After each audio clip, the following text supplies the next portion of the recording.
When the last light of the fire dies and the walls of the house seem to close in, something awakens in the mind, a silence so deep that every creak of wood feels deliberate, every gust of wind against the shutters seems like a whisper meant only for you. For as long as human beings have lived, they have feared what lingers in the dark, the absence of sight, the erasure of the familiar, the thought that something just beyond vision is watching, waiting, moving closer. Long before we gave names to gods, long before we carved myths into stone, we had the dark. It was the first theatre of fear, and its most enduring actor was the thing we would one day call the boogeyman. The word itself might sound modern, like a playful invention for children, but it belongs to something far older. The boogeyman is not a single monster. He is not even one fixed form. He is 1,000 masks carried across continents and centuries, a fluid shape whispered by every culture to its children. He is the nameless thing that slips between the cracks of a family's stories. He does not live in temples or epics. He lives in lullabies turned warnings, in bedtime threats, in the whispered promises of parents who need their children to obey. He hides under the bed, in the closet, in the shadows at the edge of the forest. His power lies not in his shape, but in the fact that he can be anything we most fear. Archaeologists often talk about how fire was humanity's first great invention, but fire was also humanity's first defense. It created the first circle of safety, a fragile island of light in an ocean of unknown night. Outside that light, there were predators, wolves, lions, bears, snakes. But there was also the greater predator of the imagination. Our minds filled the dark with things we could not see, shapes moving just beyond the fire's reach, eyes staring from the trees, claws scraping against stone. These were not real creatures, not yet.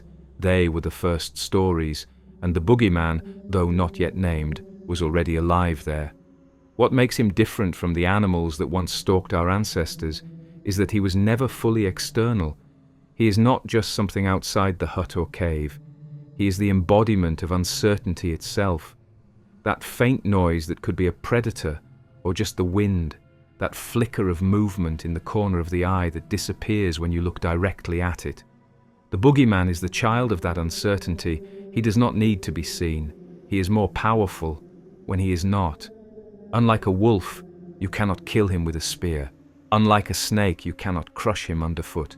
His strength is the fact that he is undefined. He adapts perfectly to whatever fear the mind supplies. He is the perfect predator because he is made of fear itself. Every society eventually carved this fear into something more tangible. Some cultures gave him horns, others gave him claws, some made him skeletal, others made him a looming figure in a cloak. But the consistency is not in his appearance, it is in his role. He is always the thing that waits where children should not go, the thing that punishes disobedience, the shadow at the threshold of safety. You can trace him across languages, and though the names shift, the function does not. He is both protector and destroyer, invented to keep children alive, but also haunting them into sleepless nights. Parents have always needed ways to control children. Before formal schooling, before organized law, before any reliable system of order, there was the story told by the fire at night. If you do not behave, if you wander too far, if you cry too long, something will come for you, something terrible, something without mercy. In the Mediterranean, this became the babau. In Italy, he was the dark man who would snatch you if you did not sleep. In Spain, he became the Coco, a shapeless figure who hides on the rooftops and waits for disobedient children. In Northern Europe, he became the bugbear, a creature lurking in forests that devoured children who strayed. In every corner of the world, he arrived under a new name, but always with the same message: stay close, obey, survive. This use of fear as a tool of survival explains why he is so universal. He is not just European, not just Mediterranean. In the Caribbean, he is the Coco Man. In South America, he is the sack man who carries children away in a bag. In the Middle East, there are dozens of variants, from the ghouls that eat children to the nameless black shapes that parents invoke to silence cries in the night. In each of these, the darkness is the stage, and the boogeyman is the actor summoned by the parent's voice. But the boogeyman was never just a story for children. He grew alongside human culture, evolving with our anxieties. In the earliest days, he protected children from the dangers of the wild. Later, he protected the order of the household, enforcing obedience not with reason, but with the unshakable authority of fear. As societies became more complex, he shifted again, reflecting new threats. Sometimes he was a thief, sometimes a murderer, sometimes a devil. He became whatever was most frightening to a particular people in a particular era. What is remarkable is how little he requires to remain terrifying. Unlike vampires or werewolves or demons, he does not need a mythology. He does not need an origin story, a weakness, or a set of powers. He needs only one thing: the dark. That is his true element. Put a child in a room without light, and they will invent him all on their own. Adults may laugh at the word boogeyman, but even they still feel the echo of his presence when walking alone on an unlit street, when waking at 3 a.m. to a noise in the house, when lying awake and imagining footsteps just beyond the door. In this way, the boogeyman is not just folklore, he is psychology. He is the embodiment of the survival instinct that taught us to fear what we cannot see. That instinct kept us alive when predators lurked outside the circle of firelight. It still keeps us alert today. Fear of the dark is not childish, it is ancient. And the boogeyman is the story we tell to explain it. This is why his form is never fixed. Unlike other monsters, he is not tied to a body or a habitat. He is a presence, a vague figure in the corner of the room, a noise under the bed, a hand reaching from the closet. He is always just beyond confirmation. If you shine a light, he disappears. If you search the closet, it is empty. This is not a weakness. This is his essence. He is not meant to be caught. He is meant to remain possible. The possibility is what gives him power.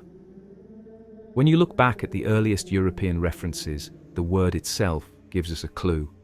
Bogey and bug were old words for goblin, spirit, or monster. A bogeyman was not a single figure, but any number of malevolent spirits used to scare children.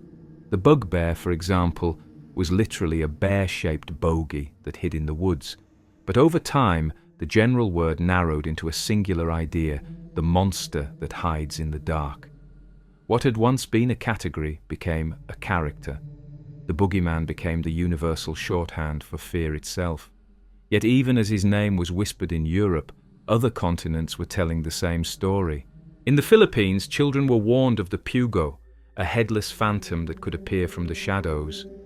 In Latin America, the cuco or cucuy became the same amorphous figure waiting for the disobedient. In Haiti, there was Tonton Macoute, originally a folkloric boogeyman who carried children away in a sack, later twisted into a name for the dictator's secret police who made people vanish in the night.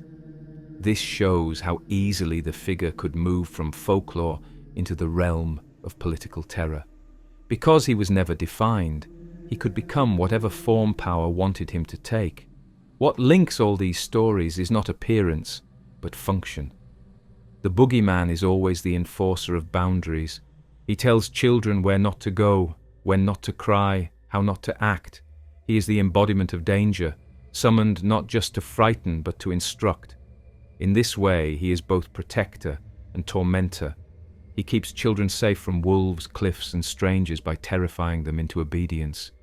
But he also fills their nights with fear, sometimes so deeply that they carry it into adulthood.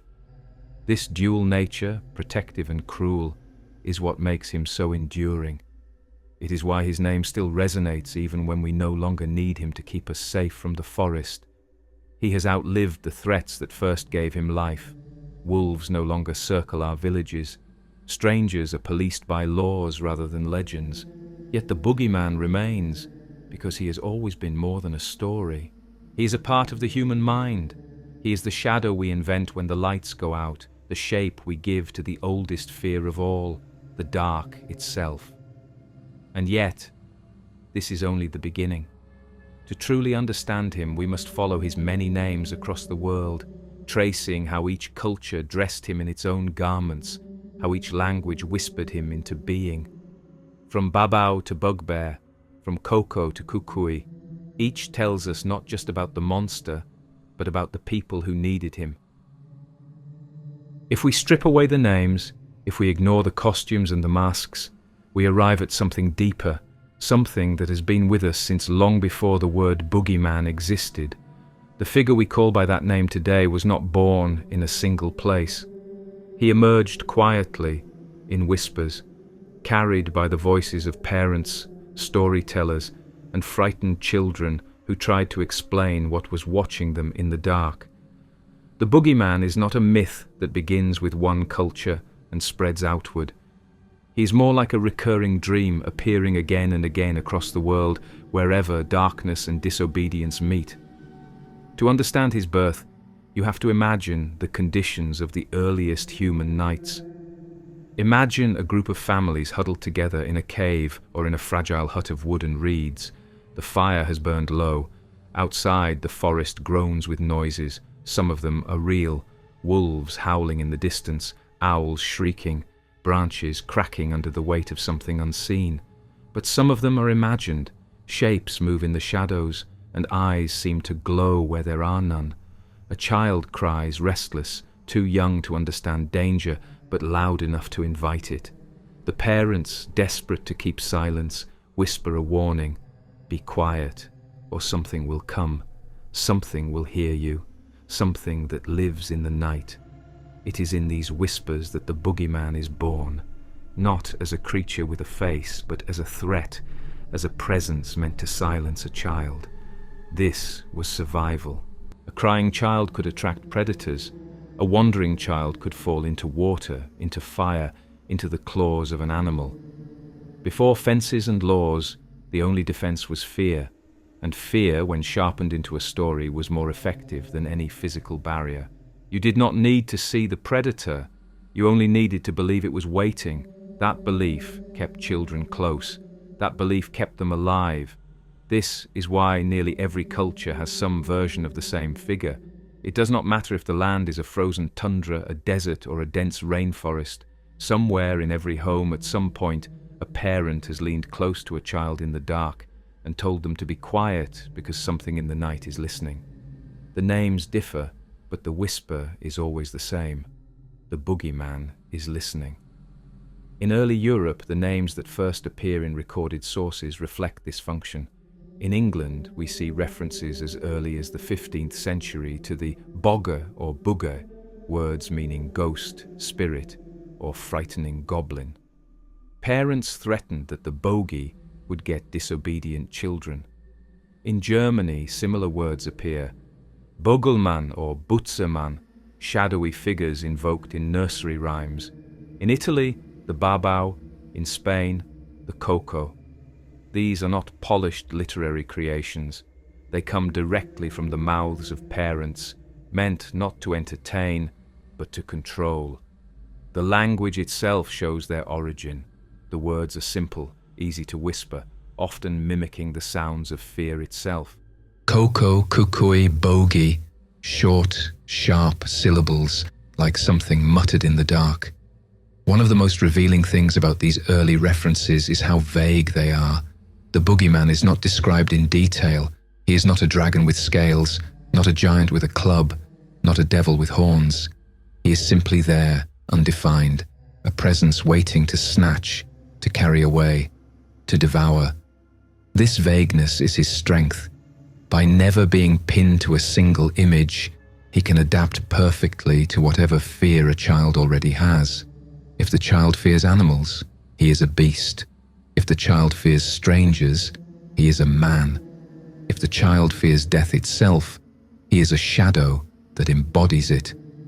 In this way, the boogeyman is not invented by the parent, he is co-created by the child's own imagination.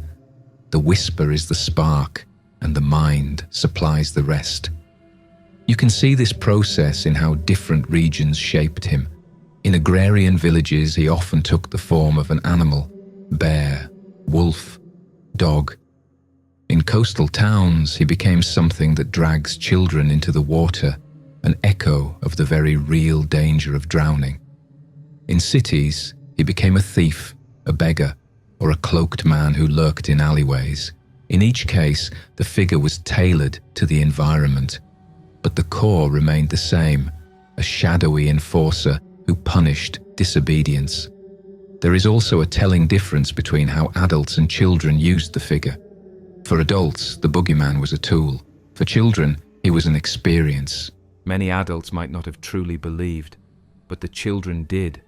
Their imaginations filled the silence with footsteps, gave shape to the shifting shadows. They did not just hear about the boogeyman. They saw him, felt him, lay awake, listening for him. This is how he became real, not through theology or scripture, but through sleepless nights and racing hearts. For children, he was as real as hunger or cold. The fact that the boogeyman was never tied to one religion or one official story allowed him to spread easily. He could slip into any culture because he did not contradict existing beliefs. He was not a rival god or a competing demon. He was simply the unnamed thing outside, the monster in the shadows. In Christian Europe, he lived alongside angels and saints without conflict. In Islamic regions, he existed next to jinn and ghouls. In animist traditions, he blended with local spirits. His power was that he was not bound to any system. He belonged only to the dark. We also see evidence of his birth in lullabies. Many of the oldest surviving lullabies contain threats. In Spain, one traditional song warns that the coco will come for children who do not sleep. In Germany, similar songs mention the Butzemann. In Scotland, parents sang of the bogeyman who would take children away. These songs are not gentle comforts. They are warnings set to rhythm, embedding fear into the very act of falling asleep. The fact that parents sang them, often in soothing tones, shows how normalized the figure had become. The boogeyman was not considered a cruel invention. He was considered necessary, part of raising a child, part of teaching them to obey the rhythms of the household and the dangers of the world outside. When you look closer at the timing, it makes sense. Childhood has always been the most vulnerable stage of life. Disease, accidents, predators, all of these claimed young lives at staggering rates in the past. Parents had few tools to protect their children, and fear was one of the most effective. The whisper of the boogeyman was a survival tactic disguised as a story. This tactic worked so well that it endured even as the dangers changed. In the Middle Ages, when wolves were hunted nearly to extinction in many parts of Europe, the boogeyman did not disappear. He simply shifted into other forms: thieves, witches, demons. In cities, he became the dark figure in the alleyway. In rural villages, he lingered in the barns and forests. The details changed, but the whisper remained. Even the etymology reveals this adaptability. The English word bogey shares roots with words for hobgoblins, bugs, and even the Welsh bwci, meaning ghost. In every case, the meaning is slippery, pointing not to one figure, but to anything frightening, anything undefined. Over centuries, the term narrowed into the singular boogeyman, but its roots remind us that he began as a category of nameless fears, not a specific monster. The most important thing about his birth is that it is collective. Unlike gods or heroes who often have a single mythic origin, the boogeyman was created simultaneously in countless places. He was never introduced by a priest, never codified in scripture, never painted on a temple wall. He was whispered, passed from mouth to ear, parent to child, family to family. His power comes from this method of transmission. A god may lose followers and fade, but as long as parents whisper warnings in the night, the boogeyman survives. This explains why he is still with us. Even in modern homes filled with electric lights and locked doors, children still fear the closet, the space under the bed, the hallway at night. Parents, sometimes jokingly, still invoke him to keep children quiet. The original conditions may have changed, but the instinct remains. The whisper is older than cities, older than books. It is the sound of fear itself. And if the whisper is where he was born, then the names he gathered across continents are the tracks he left behind. To follow those names is to trace the path of fear itself, to see how every culture dressed the same shadow in its own clothing.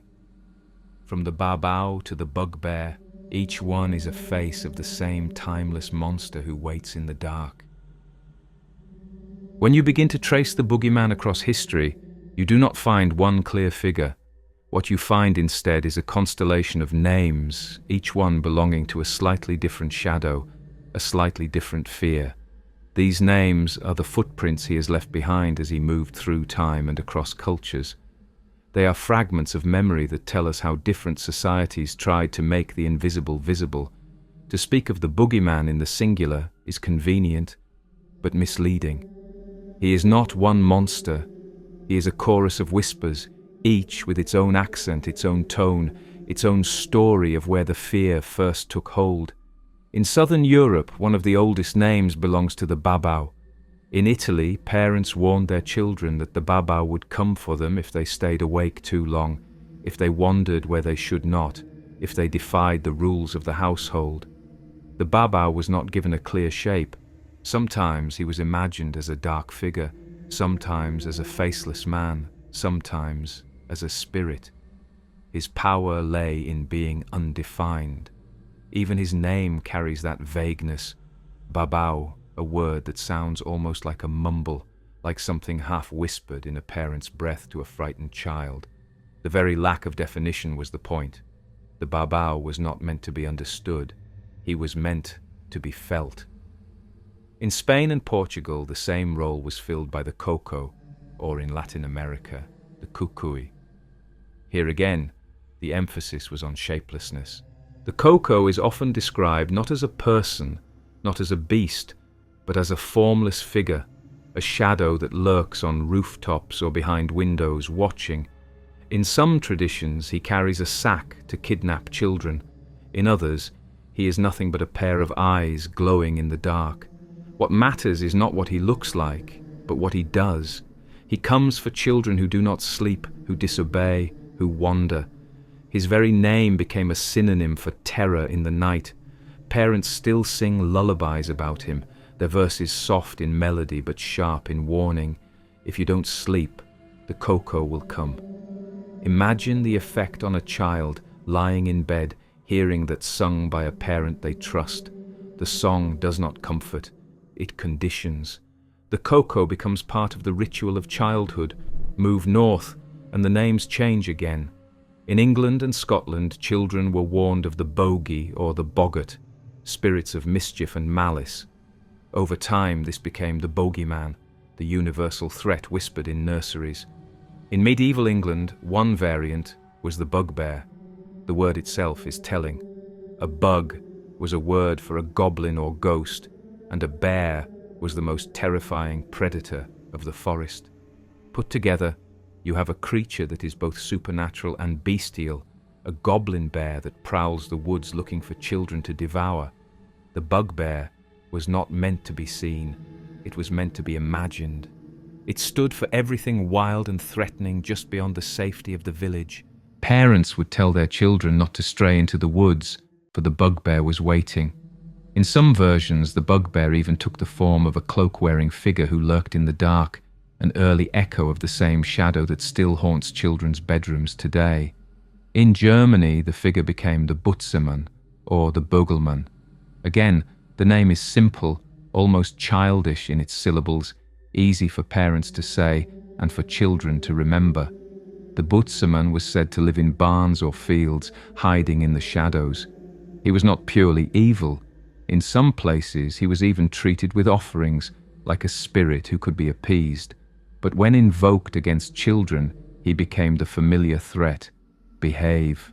or the butcher man will come. In nursery rhymes he dances, he stalks, he snatches, always the same role, always the same fear. When you line these names up side by side, Babao, Coco, Kukui, Bugbear, Butserman, you start to see a pattern. Each one is vague. Each one is easy to say.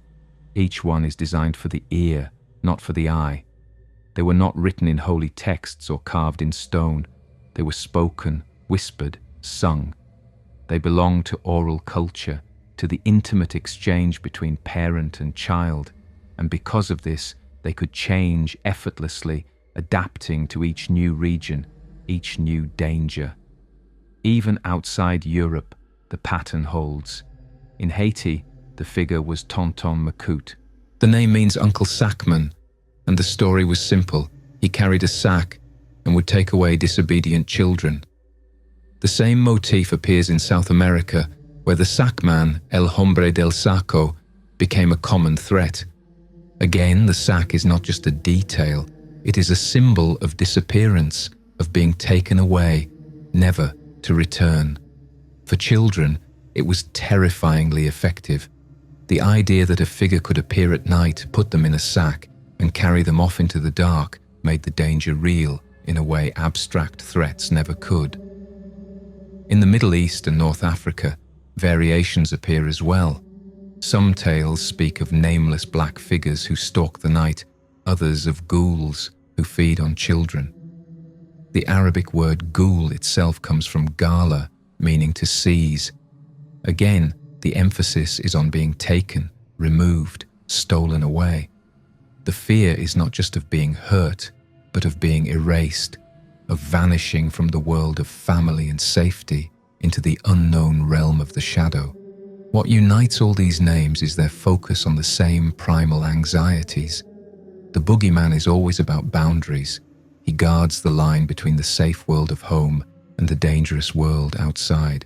He is invoked when children cross that line, when they wander too far, when they cry too loudly, when they resist the rules of the household. His threat is always disappearance. He will take you. He will snatch you. He will carry you away. He is not about punishment in the sense of a spanking or a lecture. He is about annihilation. For a child, that is the ultimate fear, to be taken from the world they know, from the parents they rely on, from the bed that is their one place of safety. It is important to notice that the boogeyman's many names are not interchangeable costumes. Each reflects the cultural landscape in which it grew. In Italy, the Babao makes sense in a society of narrow alleys and shadows where strangers could easily vanish into the night. In Spain and Latin America, the Kukui fits a world of rooftops and courtyards where the night sky was always visible and filled with hidden eyes.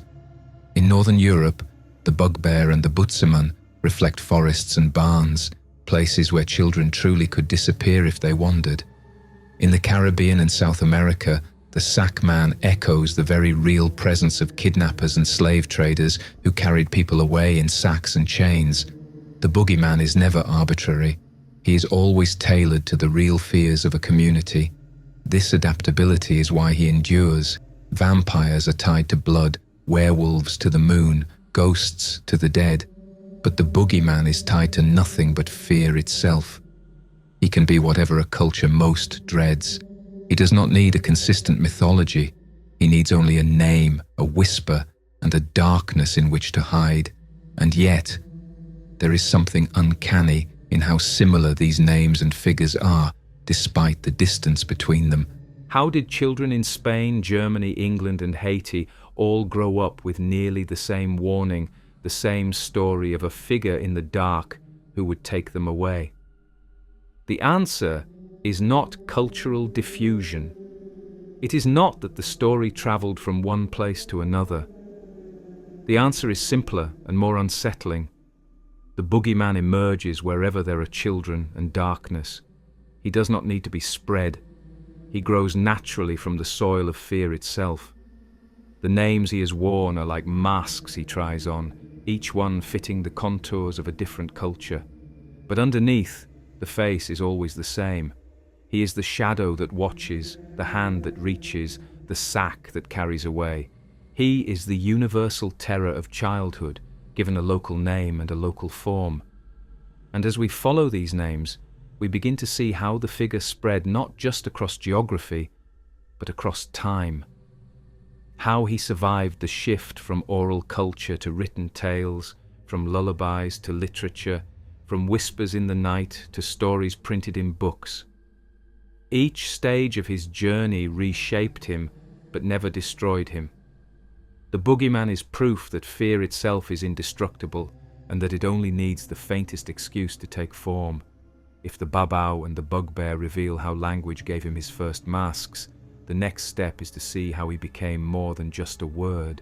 To understand the boogeyman fully, we must look at how he took shape in the imaginations of entire societies, not just as a nameless shadow, but as a universal terror, a figure who existed in every culture, always waiting in the dark.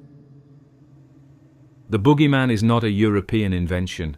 He is not confined to medieval villages or whispered lullabies in stone cottages. He is something far older, something that belongs to every human culture that has ever existed. His names change, his forms change, but his role does not. He is always the hidden watcher, the figure who lurks in the places where light cannot reach, the one who listens when children cry, who waits when they disobey, who takes them when they wander. What makes him universal is not just his spread across continents, it is that he emerges spontaneously wherever there are people, as if he is woven into the very fabric of childhood itself. When you begin to gather stories from around the world, you find the same figure in different clothing. In the Philippines, children are warned of the pugo, a headless ghost that hides in trees and seizes those who pass by. In Korea, there is the kotkui, a spirit who snatches children who misbehave. In Japan, there are countless yokai that fill the same role, from the namahage, demons who come down from the mountains on New Year's Eve to frighten lazy or disobedient children, to the tenome, a blind figure with eyes on its hands that stalks the night. Each of these is rooted in a specific culture, yet their function is identical.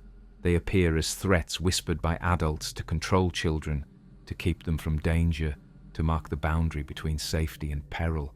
In the Arab world, there are stories of the Abu Rigal Masluka, the man with burnt legs, who comes for children who wander too far. In North Africa, some parents warned of the ghoul, a shape-shifting predator that lures children away and devours them. In West Africa, tales speak of the Ads, a vampiric creature that slips through the cracks of houses at night. In the Caribbean, children hear of the Ligahu or Sukuyon, supernatural beings who roam in darkness, ready to punish the careless or disobedient. None of these figures share the same origin story, none of them share the same appearance, but all of them carry the same function. They are the watcher in the dark, the embodiment of danger, the monster who exists to keep the child in place. In the Americas, the figure survived colonialism and blended with local traditions.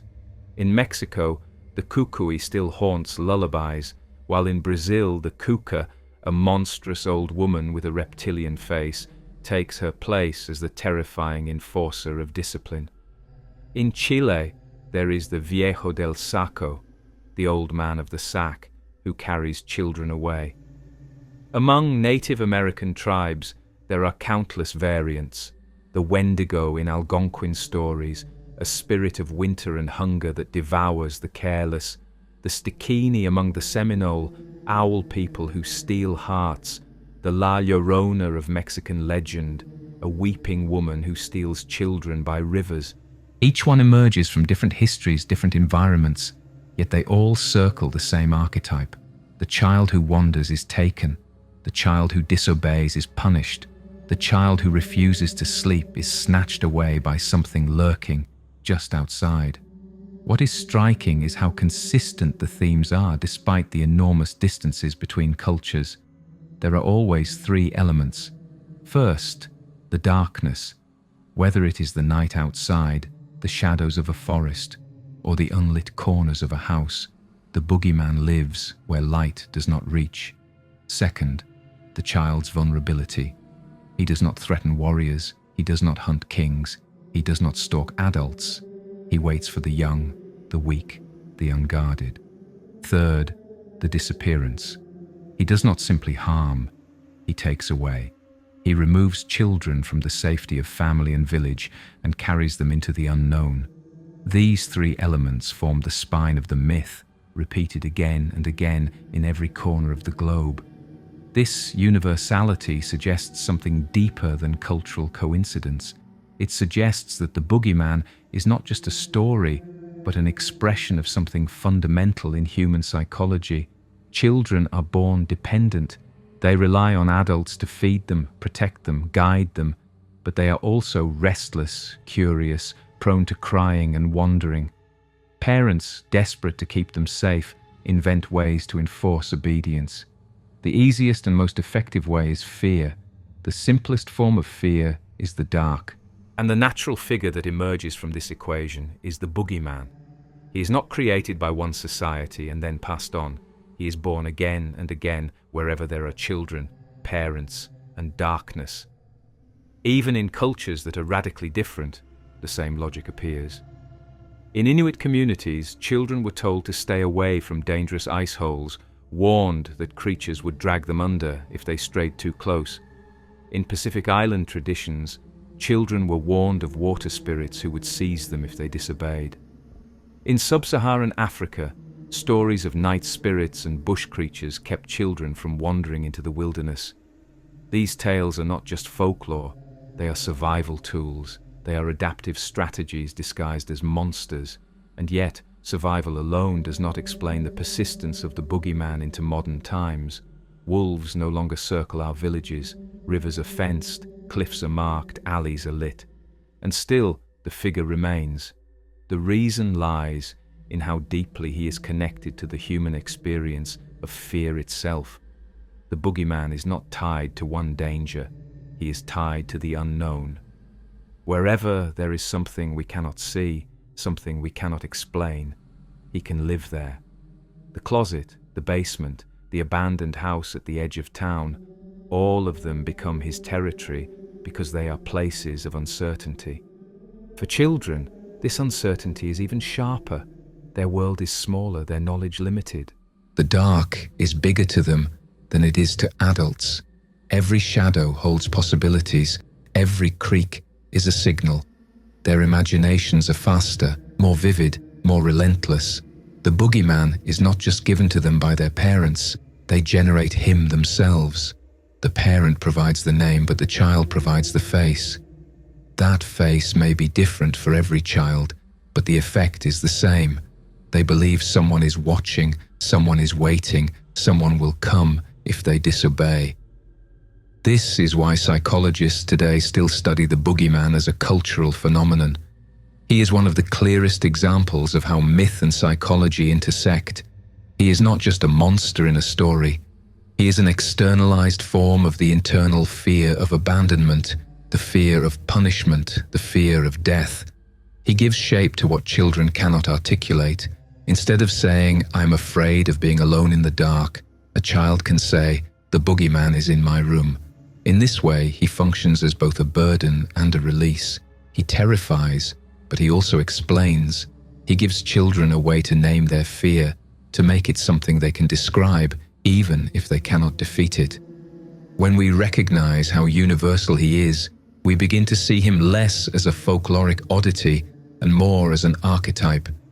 He belongs in the same category as death gods, tricksters, mother goddesses. He is not a single invention, but a recurring figure that reveals something essential about humanity. The difference is that he does not rule the heavens or the underworld. He rules the space under the bed, the place in the closet, the patch of woods behind the house. He rules the ordinary dark. That is what makes him so powerful. He is not distant. He is always close, always just beyond sight. And even though his names are many, his role is constant. He is the watcher. He is the one who sees what children do when parents are not looking. He is the enforcer of invisible rules. He does not need to act most of the time. His mere presence is enough. The thought that he could be there, that he might be listening, is what makes children obey. He is a phantom parent, a supernatural overseer, and the fear he inspires is often stronger than any human punishment could be. From this perspective, the boogeyman is not just a monster, he is a system, a method of control embedded in culture, transmitted through generations, flexible enough to take on any form needed. He is at once folklore, psychology, and social order. That is why he is everywhere. That is why he cannot be killed. If he is truly universal, then his next story is not just about names or geography. It is about the specific faces he has worn, the disguises he has taken to make himself real in each community. The next step in his story takes us into some of the most enduring images: rooftop watchers, sack carriers, shapeless shadows. Figures that haunt lullabies and fireside tales, each one carrying the same warning: the boogeyman is listening. If there is one place where the boogeyman's shadow has lingered the longest and most clearly, it is in the lands of Spain and Portugal. Here, his name is Coco, sometimes Cuca, sometimes Cucuy, and always whispered with the same weight of fear. For centuries, mothers have sung lullabies about him, songs that to an outsider might sound like gentle bedtime tunes, but are in fact chilling warnings. They tell the child to sleep, or else the Coco will come. He does not need a weapon. He does not need a face. The very mention of his name is enough. The child closes their eyes not because they are soothed, but because they are terrified. The origin of the name itself is revealing. Coco comes from words meaning head, gourd, or skull. The figure is often imagined as shapeless, like a hollow shell or a faceless lump. Sometimes he is a cloaked figure with glowing eyes, sometimes a sack of shadows. The important part is not his body, but his absence of one. He is defined by what he lacks. He has no fixed shape, no clear features. He is emptiness given form. This makes him perfect for the role he plays, the formless thing in the dark that children cannot quite describe. In Iberian folklore, the Coco waits on rooftops, watching. Parents tell their children that if they do not sleep, he will descend, enter the house, and take them away. In some stories, he puts them in a sack and carries them off. In others, he simply devours them, leaving nothing behind. He is not a trickster, not a teacher, not even a punisher in the moral sense. He is pure threat. His presence is enough to make the child obey. That is why he has lasted for centuries. He is not tied to one story, he is tied to bedtime itself. As long as children resist sleep, the Coco has a reason to exist. When Spanish and Portuguese explorers carried their culture to the New World, the Coco traveled with them. In Latin America, he became the Cucuy, and his legend spread even wider. Today, in Mexico, parents still invoke him. In parts of Brazil, the Cuca appears as a monstrous old woman with a crocodile's head, an evolution of the same figure, adapted to local fears. In Chile and Argentina, he remains the Cucuy or the Viejo del Saco, the old man of the sack. Across all of these variations, the sack becomes a recurring motif. It is one of the most enduring images of the boogeyman in Europe and beyond, the man who carries children away in a bag. The sack man, or El Hombre del Saco, was once more than just a story. In the 19th and early 20th century Spain, stories circulated of real criminals who became associated with the legend. The most infamous was Francisco Ortega, known as El Hombre del Saco, a man executed in 1910 for kidnapping and murdering a child. He claimed he had been told that the child's blood would cure his tuberculosis. His crimes shocked Spain and cemented the sack man as not just a figure of folklore, but a symbol of real horror. Parents no longer needed to invent the story. The newspapers provided it for them.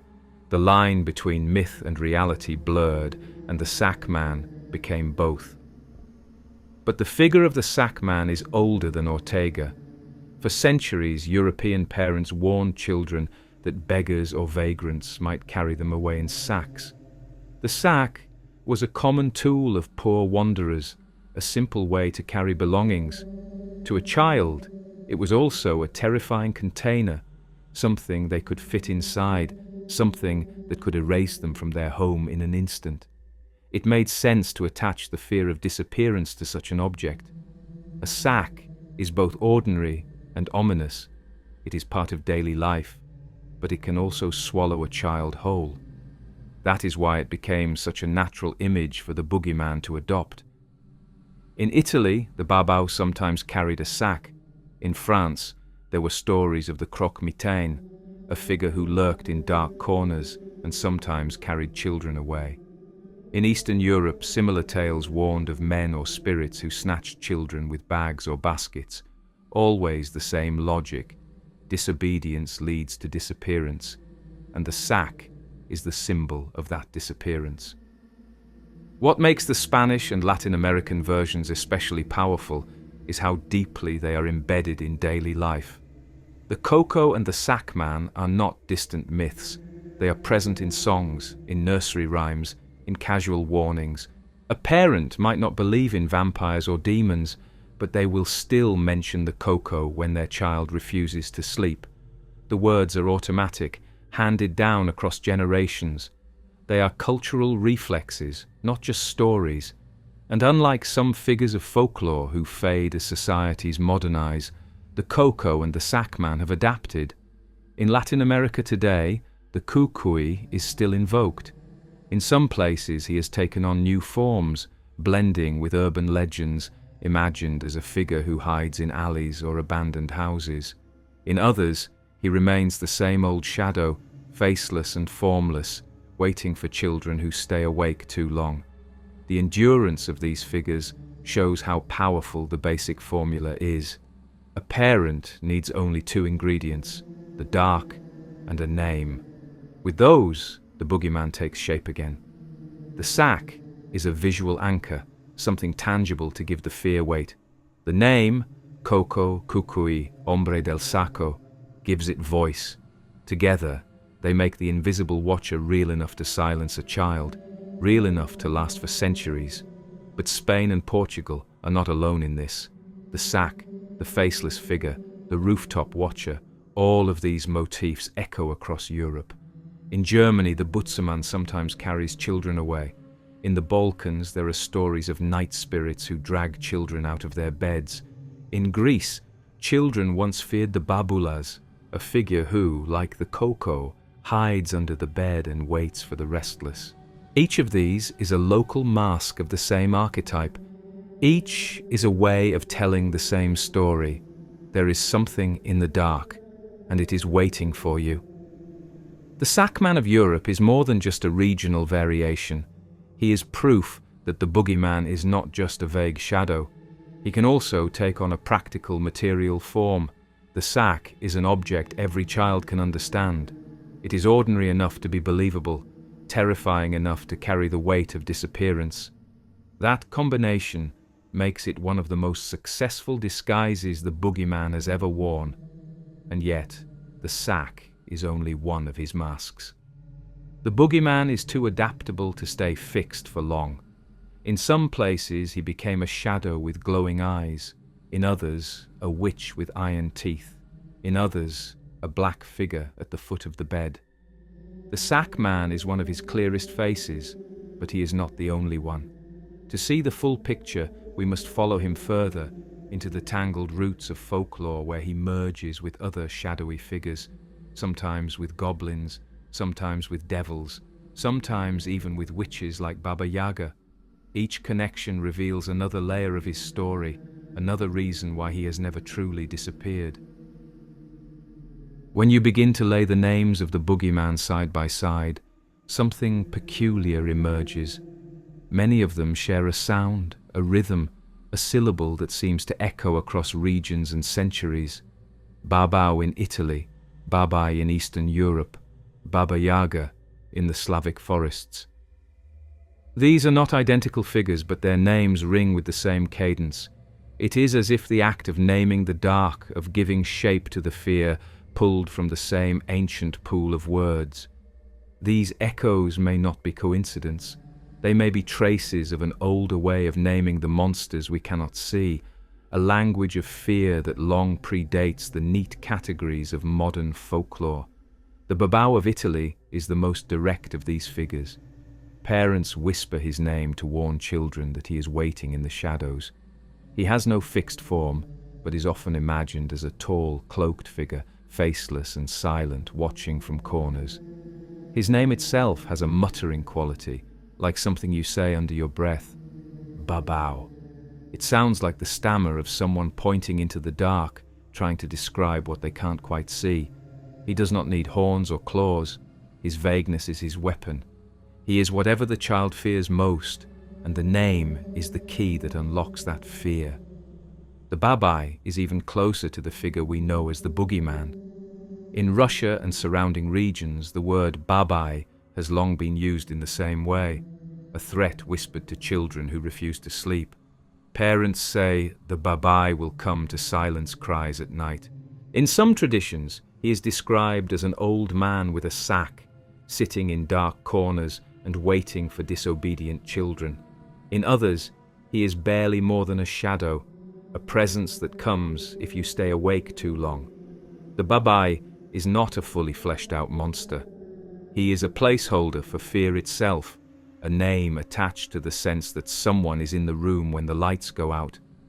What is striking is how similar babao and babai are, separated as they are by geography and language. Both are used primarily as parental threats. Both describe figures who wait in darkness. Both are defined more by what they do, take children, silence cries, than by what they look like. And both share the same syllabic root, that repeating ba, a sound simple enough for a child to hear and remember, but heavy enough to carry dread. Then there is Baba Yaga. At first glance, she seems like a completely different creature. She is not vague at all. She is vividly described. A witch who lives in a hut on chicken legs, who flies in a mortar, who devours the unwary. She is not a faceless watcher.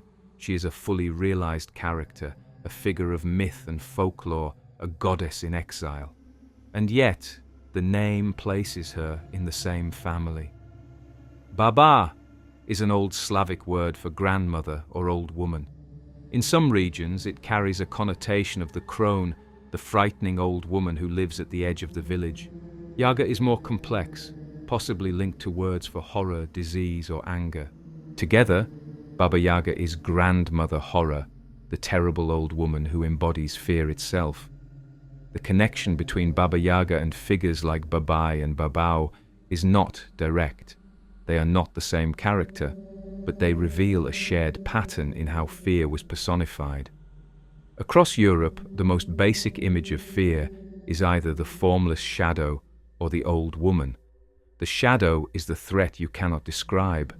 The old woman is the one who embodies the harshness of age, death, and judgment. Both are frightening to a child. Both appear again and again in the stories parents tell to control them. It is possible that the repetition of ba is more than coincidence. Linguists point out that ba is one of the earliest sounds made by infants, a simple syllable that appears in words for parents across many languages. Baba for father in some, for mother in others, for grandmother in still more. It is a primal syllable, one that belongs to childhood itself. To attach it to figures of fear may have been natural, an easy way for parents to make the warning stick. A child can understand Baba long before they can understand more complex words. To say, the Baba is coming, or the Baba will get you, requires no explanation. The sound itself is enough. In this sense, Baba Yaga, Babai, and Babau are distant cousins. They are not the same monster, but they are built from the same building blocks of fear and language. They show how across Europe, from the Mediterranean to the Slavic forests, parents reached for the same sounds when they named the things that lived in the dark. But there is another layer to this connection. Baba Yaga is not just a parental threat. She is also a tester, a giver of wisdom, a guardian of the boundary between life and death. In this role, she is more complex than the Babai or the Babao. Yet even here, the link holds. Because at their core, All of these figures are boundary keepers. The babai keeps children in bed at the threshold of sleep. The babao keeps children inside the safety of home at the threshold of night. Baba Yaga keeps heroes at the threshold of the other world, testing whether they are ready to cross. They all enforce limits. They all embody the dangers of stepping too far, of disobeying the rules, of moving beyond where you are meant to be. This is the hidden thread that ties them together. The babai and the babao may seem small compared to the grandeur of Baba Yaga, but they are part of the same pattern. They are all guardians of thresholds, figures who wait at the edges of safety. Their names echo each other not just by chance, but because they were born from the same need, the need to protect children, to enforce order, to explain the dangers of the unknown. And as we look at them side by side, we see how the boogeyman is not an isolated invention, but part of a wider network of figures that haunted European childhood. Some were vague shadows, others were vividly grotesque witches. Some sat quietly in corners, others flew through the sky in mortar and pestle. But all of them whispered the same lesson: obey, stay safe, do not cross the line.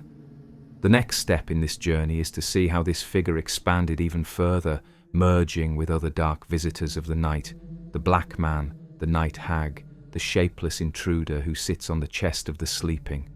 These are not quite the same as the babao or the babai, but they reveal another side of the same fear, not just the monster outside the bed, but the one that enters it, the one that sits with you in the most private space of all. As the boogeyman spread across Europe and beyond, he often slipped into other roles, other disguises. He was not always the figure lurking outside the window or carrying a sack down the street. In some traditions, he came inside. He entered the bedroom itself, a silent intruder who did not just threaten children, but pressed down on the chest of anyone unlucky enough to encounter him. The darkness outside the bed was frightening, but the darkness within the bed, the moment when sleep leaves you vulnerable, was even more terrifying. And this is where the black man, the night hag, and the dark visitor emerge, each a mask of the same ancient fear.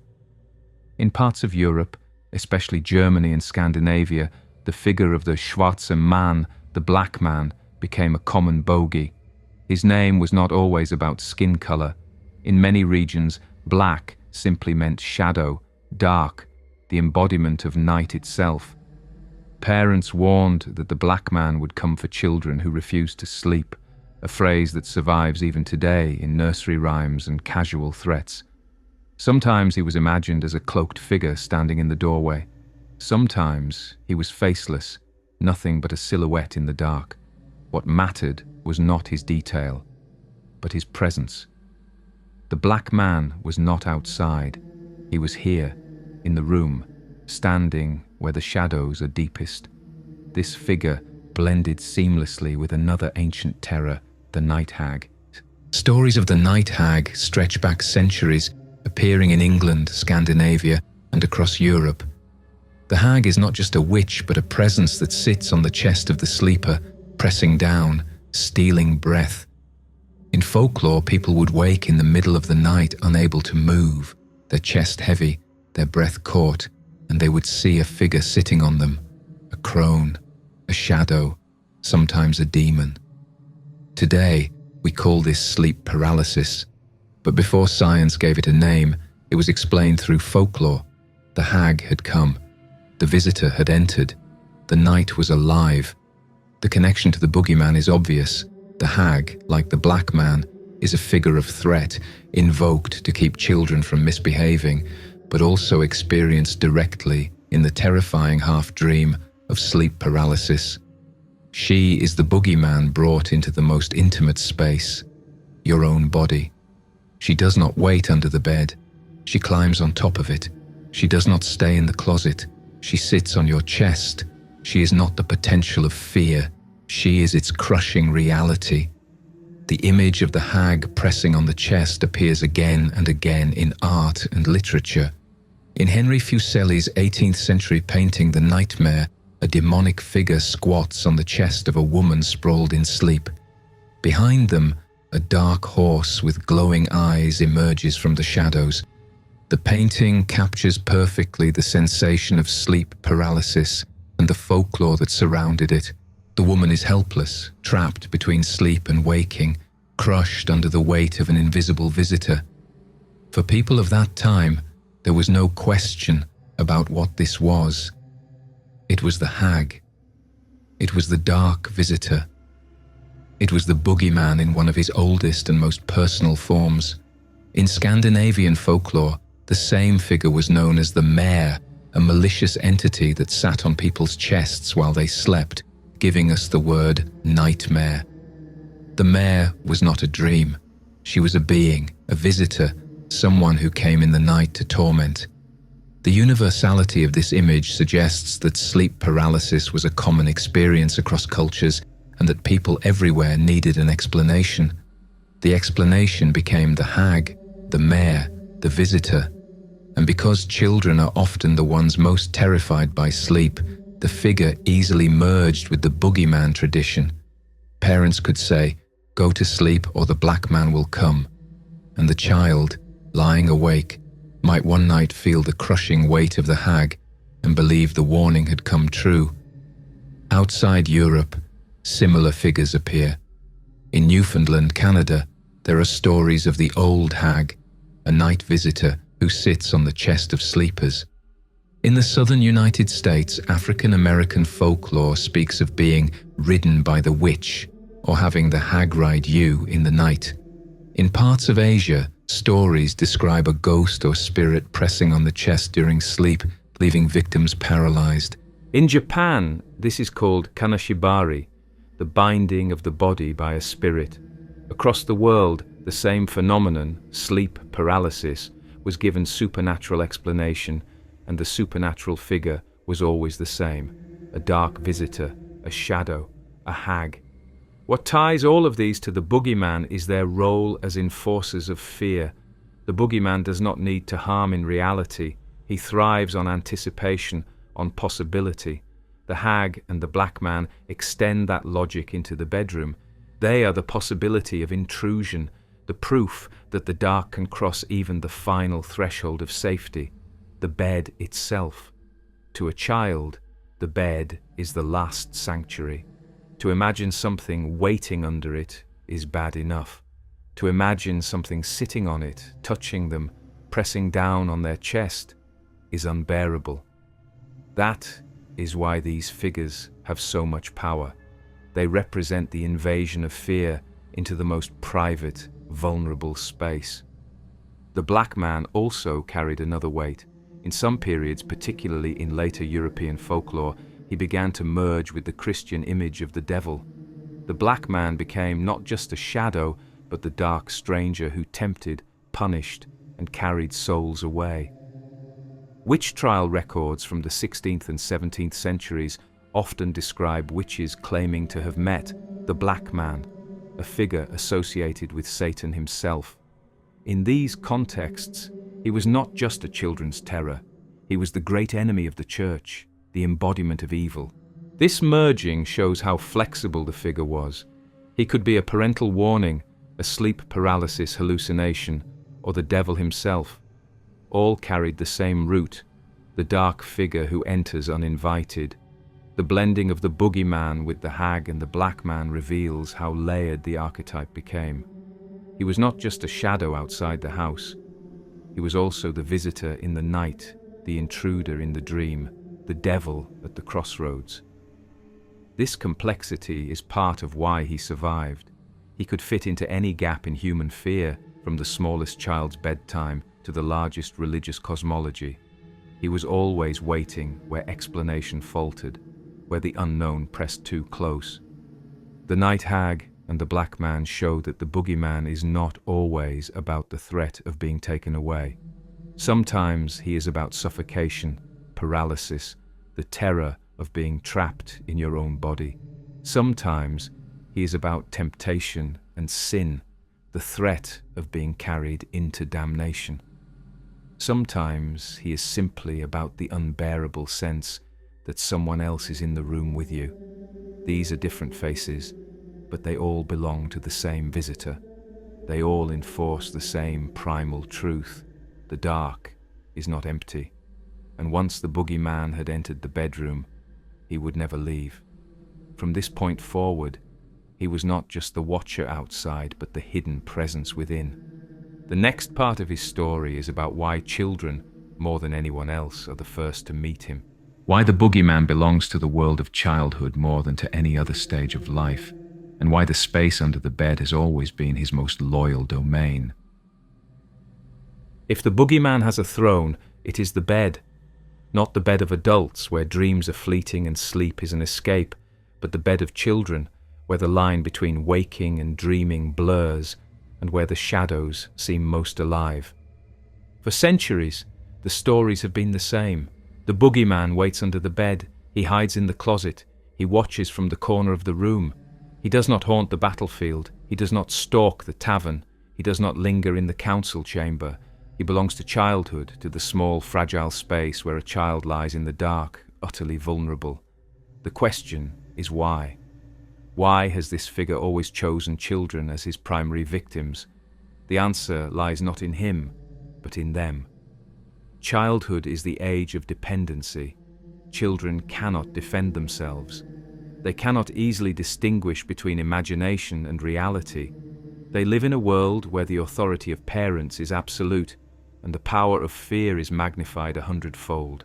To an adult, the sound of the house settling is nothing. To a child, it is a footstep. To an adult, the closet is storage. To a child, it is a cavern where anything could be hiding. The boogeyman thrives in this gap between perception and understanding, and nowhere is that gap wider than in the mind of a child. Psychologists have long observed that children experience fear differently than adults. They lack the experience to judge probabilities. For them, possibility is as real as certainty. If something could be in the closet, then it is in the closet. If someone could be under the bed, then someone is under the bed. Their imaginations do not just invent monsters, they animate them, give them presence, make them part of the room. This is why the boogeyman is not just told to children by parents, he is conjured by the children themselves. A shadow becomes a figure, a creak becomes a step, a rustle becomes breathing. The boogeyman is not only imposed from outside, he is born inside the child's mind, shaped by their own fears. Parents, knowingly or not, exploit this vulnerability. From the earliest days, parents have used the boogeyman to enforce behavior. Bedtime is a constant struggle, especially in pre-modern societies where night meant real danger. A child who cried too loudly could draw predators. A child who wandered in the dark could stumble into fire, water, or wilderness. Parents needed their children to be silent and still. They needed them to sleep. Reasoning with them rarely worked, but fear did. Whispering that something waits under the bed, that a shadow is listening, that the boogeyman will come if they do not close their eyes. These were effective tools. They kept children quiet. They kept them safe. At least that was the hope. The bed became the perfect symbol for this struggle. To the parent, it was safety, a place where the child could rest, contained and protected. To the child, it was confinement, a place where they were forced to lie still, surrounded by darkness, left alone with their thoughts. The very thing meant to reassure them became the place where their fears gathered. And because the bed was where the nightly battles played out, the boogeyman naturally took it as his domain. He did not need to roam forests or mountains. He only needed to wait under the thin wooden frame of a bed where small feet dangled dangerously close to his reach. Folklore reinforces this again and again.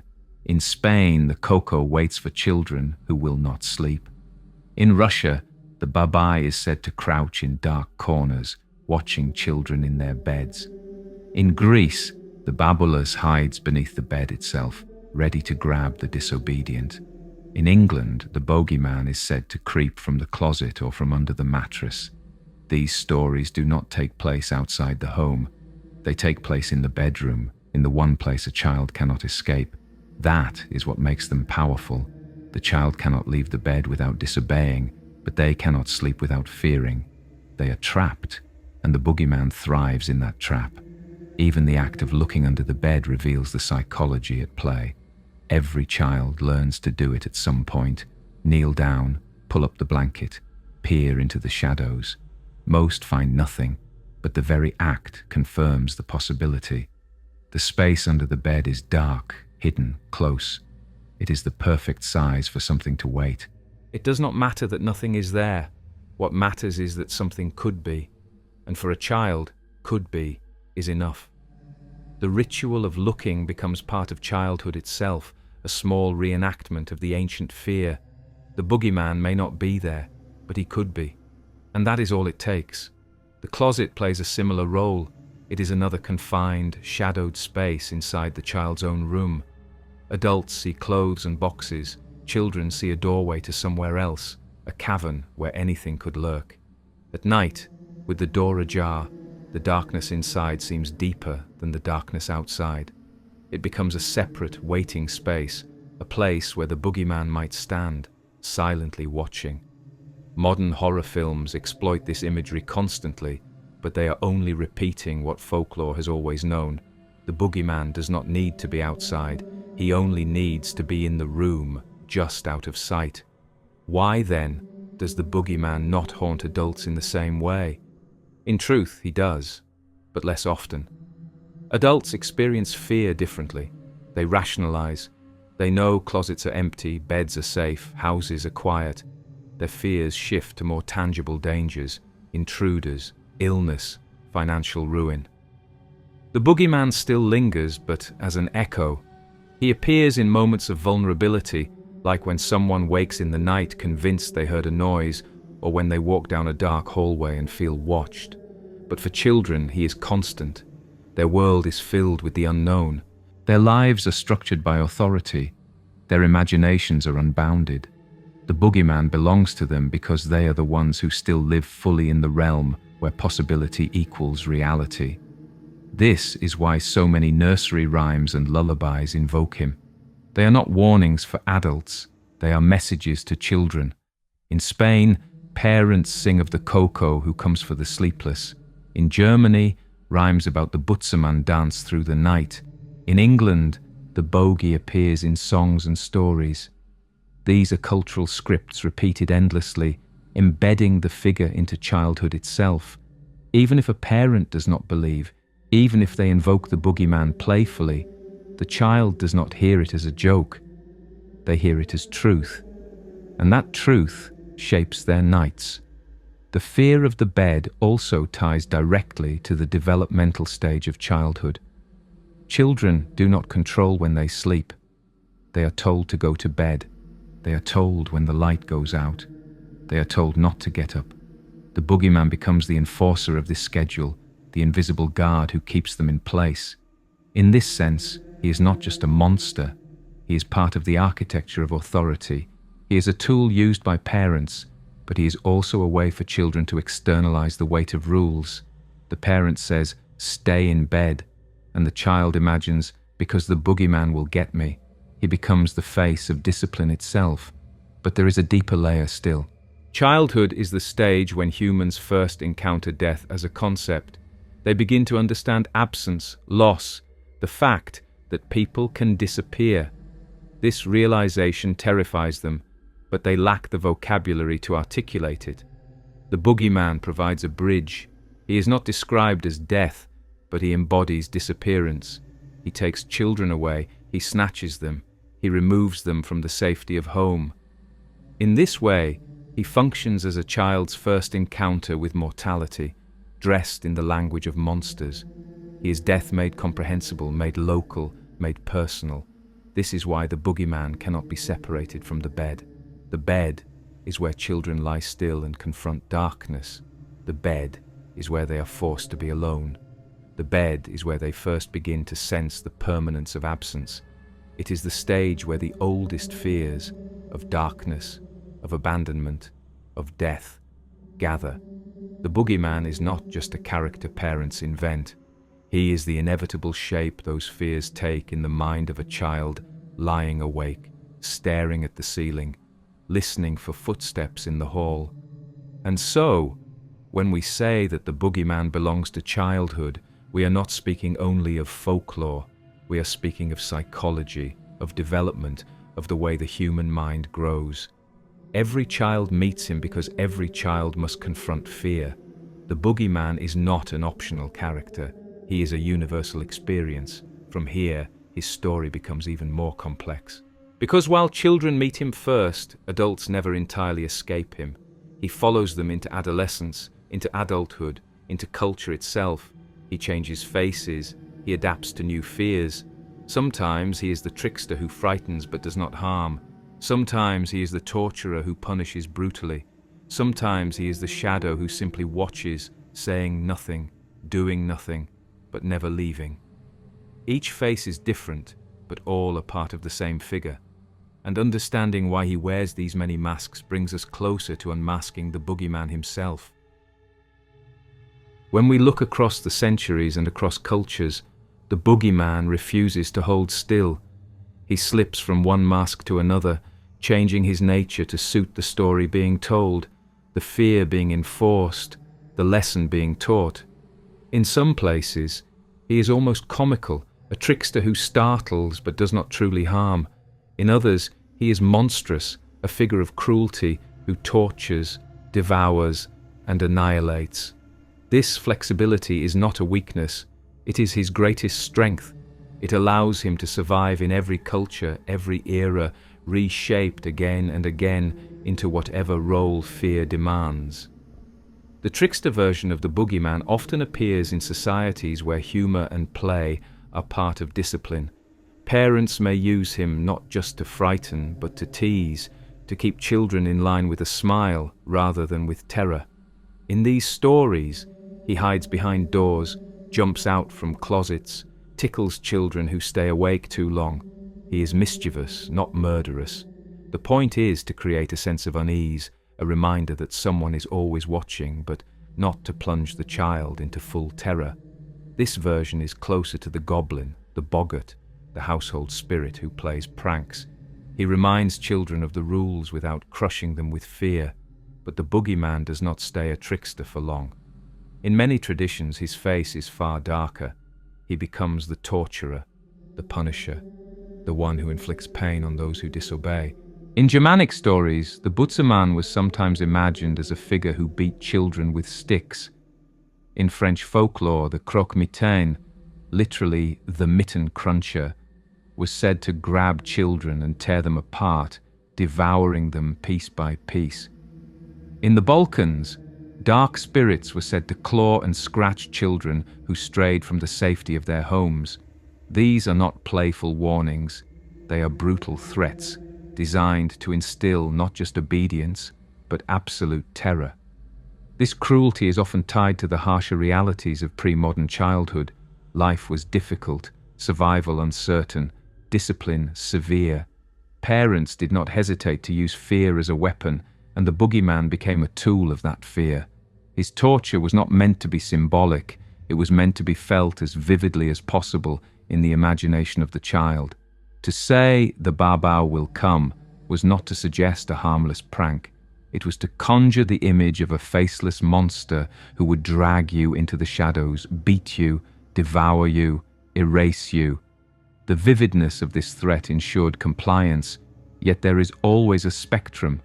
In some cultures, the boogeyman hovers between trickster and torturer, embodying both roles at once. He may first frighten, then harm. He may first tease, then devour. This duality makes him difficult to categorize. He is not just one thing. He is the embodiment of whatever form of control is most effective in a given context. Sometimes that is playful teasing. Sometimes it is merciless cruelty. The trickster side of the boogeyman is important because it shows that he is not always an external monster. Sometimes he is almost like a family member, a presence that hovers at the edge of daily life, keeping order through humor and fear. Children may laugh nervously at the mention of him, even as they obey. He is the threat that can be softened, the monster who lingers but does not always strike. The torturer side, by contrast, shows the depths of human fear.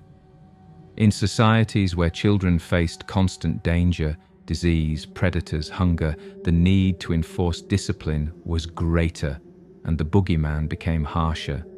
He was not just a watcher, he was the executioner, the enforcer of the ultimate punishment. He did not just scare, he destroyed. This face of the boogeyman is the one that lingers in nightmares, the one that turns childhood bedrooms into prisons of dread. What is remarkable is how easily the boogeyman can move between these faces. He is never fixed. In one family, he may be a playful boggart. In another, he may be a terrifying babau. In one village, he may be a mischievous spirit. In another, he may be a child-devouring demon. This fluidity ensures his survival. He can be adapted to the temperament of the parent, the culture of the community, the fears of the time, and because he has many faces, he also serves many functions. As trickster, he introduces children to the idea that rules can be bent but not broken, that the world is full of surprises. As torturer, he embodies the absolute boundary, the line that must not be crossed. Together, these roles create a full spectrum of fear, from nervous laughter to paralyzing terror. The boogeyman does not just enforce obedience, he teaches children the range of fear itself. This duality also explains his persistence in culture. A figure that is only cruel eventually becomes too heavy, too unbearable. A figure that is only playful eventually loses his edge. But a figure that can be both survives, because he can shift as needed.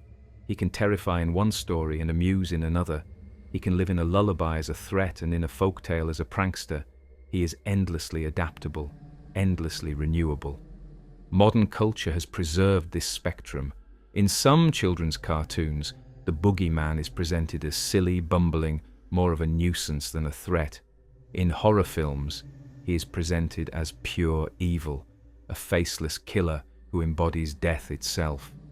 Both are true to his nature. Both are extensions of the same archetype. He has always been able to be both at once, and that is why he has never vanished. When we step back, we see that the boogeyman's many faces are not contradictions. They are layers. He is a trickster when fear alone is enough. He is a torturer when greater force is needed. He is whatever the child, the parent, or the society requires him to be. That is why he can appear as a goblin, a sackman, a witch, a devil, or a shadow. His face is not his identity. His function is. He exists to embody fear, to enforce obedience, to keep boundaries intact. The face is just the mask he wears that day, and if he can wear so many masks, then he is not just a monster. He is a mirror. He reflects the fears, the needs, the authority of the culture that summons him. In this way, he is as much about adults as he is about children. Parents create him to control. Children imagine him to explain. Society sustains him to pass on rules. He is not just the boogeyman of the bed. He is the boogeyman of the household, the community, the culture itself. But to see his full power, we have to look at how he embodies not just fear of the night, but the deeper authority of the parent. Because in the end, the boogeyman is not just a monster waiting in the dark. He is the hidden parent, the invisible authority figure, the scarecrow of childhood discipline. And that role may be the most enduring face he has ever worn. The boogeyman is more than a monster. He is also a surrogate parent, a hidden hand of authority that reaches into the child's imagination long after the mother or father has left the room. Parents invoke him when their own voices are not enough, when reason fails, when pleading does not quiet a cry or keep a restless child in bed. He is discipline disguised as danger, morality wrapped in shadow, control given a supernatural form. In this way, he becomes not just a creature of fear, but a tool of upbringing, an extension of the household itself. In the pre-modern world, discipline was not optional. Survival depended on it. A child who wandered too far could drown, fall, or be taken by wild animals. A child who stayed awake too long might waste precious energy or disrupt the fragile peace of the night. A child who disobeyed could endanger not just themselves, but the entire household. Parents had few tools to enforce obedience, and one of the most effective was fear.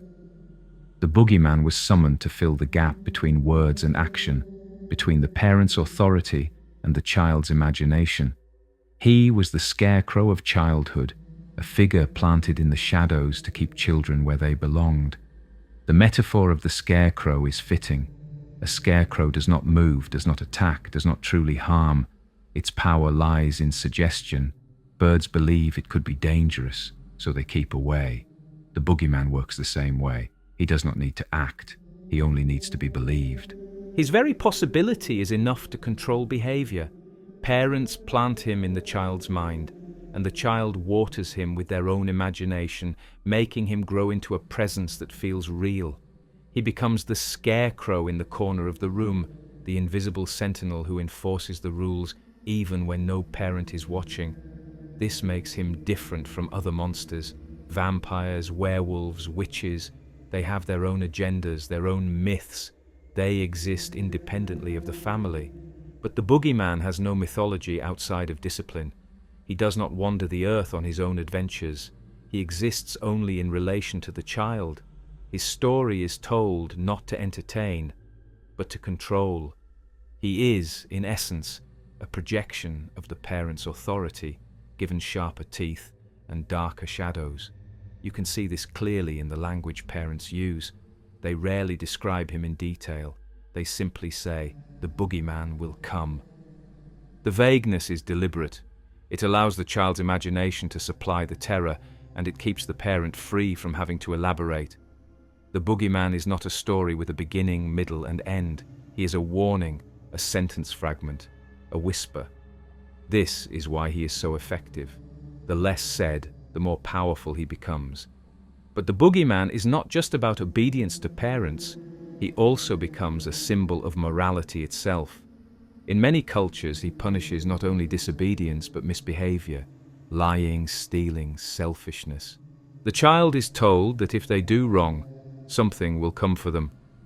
The boogeyman becomes the face of abstract morality, the embodiment of consequence. He makes rules real. He makes invisible ideas tangible. Instead of saying lying is wrong in the abstract, parents can say the boogeyman will take liars away. The child may not grasp ethics, but they understand fear. This moral role often merges with religious ideas. In Christian Europe, the boogeyman sometimes overlapped with the devil, or at least with demons sent to punish sin. In Islamic cultures, he could overlap with jinn or ghouls who punished disobedience. In animist traditions, he merged with spirits who enforced the balance of the world. In every case, he extended the reach of morality into the child's imagination. He was the hidden judge, the one who saw when no one else did. The fact that the boogeyman is always hidden is crucial. He is not a god on a throne. He is not a parent in the room. He is always just out of sight, just out of reach. His power lies in the unseen. This is what makes him so similar to both conscience and law. Conscience is the voice that says, "Don't do this," or "Something bad will happen." The boogeyman is the externalization of that voice. He is conscience made visible, or rather invisible, but personified. He is morality with claws, control with glowing eyes. The scarecrow metaphor also shows why he works best on children. A scarecrow does not frighten a farmer, only the birds.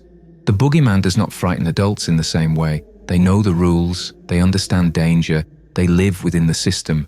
Children, by contrast, are constantly testing boundaries, constantly tempted to wander. They are the ones who need to be kept in place. They are the birds who would strip the field bare if left unchecked. The boogeyman is the scarecrow that keeps them away from danger, away from disobedience, away from testing the limits too far. Of course, this role also raises questions. To what extent does the boogeyman reflect the parent's own fear? Parents project their anxieties onto their children. They know the dangers of the world, dangers the child cannot yet see. By creating the boogeyman, they give shape to those dangers, translating them into a form the child can understand. In this sense, the boogeyman is not just for the child. He is also for the parent. He is a way of expressing their own fear in a form they can use. He becomes a partner in parenting, an ally in control. But this partnership has consequences. For some children, the boogeyman does not disappear with age. He lingers in the imagination, becomes part of the psyche, leaves shadows in the corners of adulthood. The scarecrow, once planted, does not always leave when the field is harvested. It remains in memory, a symbol of fear and authority that never entirely fades. This is why so many adults still feel uneasy in the dark, why the closet and the bed remain charged with possibility, why horror films can so easily tap into the figure of the boogeyman. He is not just a childhood story, he is a psychological imprint, a scar left by the hidden parent in the mind of the child. We should also recognize that the boogeyman is not always a neutral tool.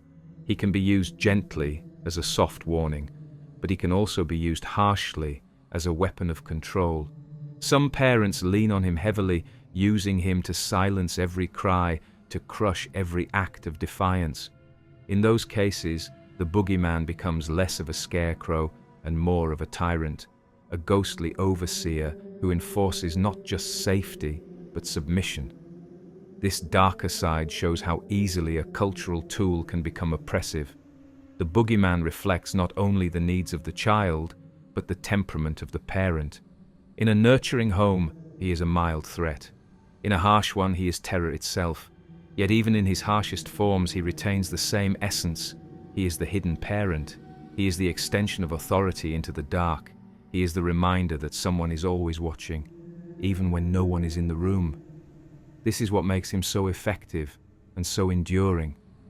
He fills the gap between the limits of parental control and the boundlessness of childhood imagination.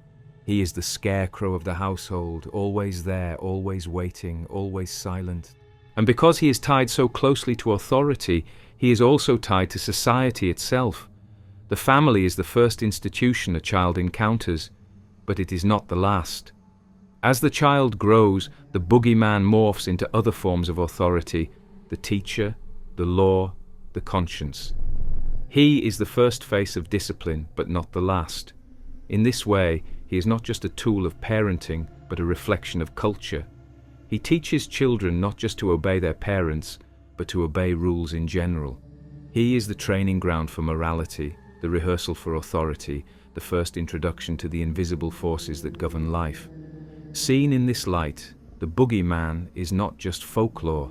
He is sociology. He is psychology. He is the embodiment of the way humans teach order through fear.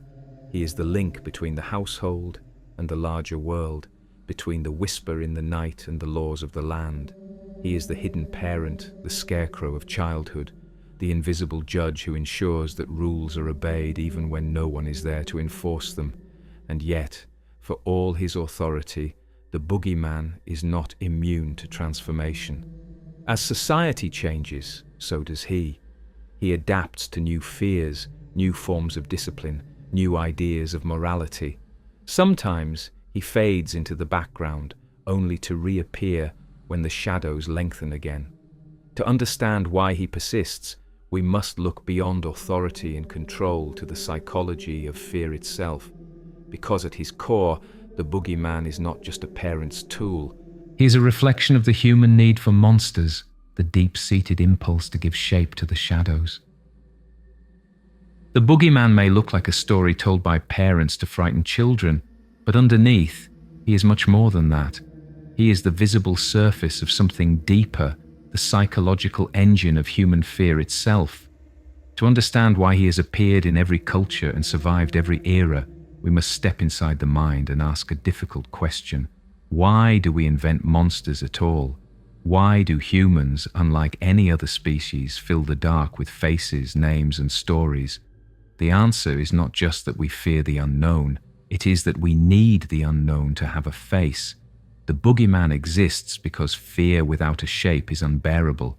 From an evolutionary standpoint, fear is not a weakness, but a survival mechanism.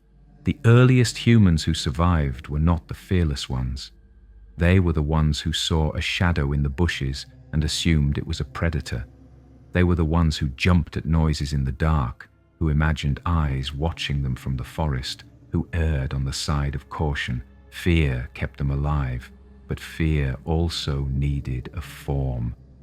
It is difficult to live constantly on edge, bracing for danger without knowing what it is. By giving fear a body, by imagining a monster, humans made the threat more manageable. You cannot fight the unknown, but you can fight, or at least obey, the boogeyman. This is the first psychological function of the boogeyman. He makes fear tangible. He gives children something they can picture, something they can describe, something they can talk about. A child may not be able to articulate, "I am afraid of abandonment," or "I am anxious about the dark," but they can say, "The boogeyman is under my bed." The monster becomes a way to channel vague dread into a concrete image. That image may terrify, but it also explains. An explanation, even when frightening, is better than confusion. The second function is control, not just of children by parents, but of the mind itself. Fear is chaotic. It spreads, it overwhelms, it paralyzes. By giving fear a story, humans impose order on it. The boogeyman is terrifying, yes, but he has rules. He comes when you disobey.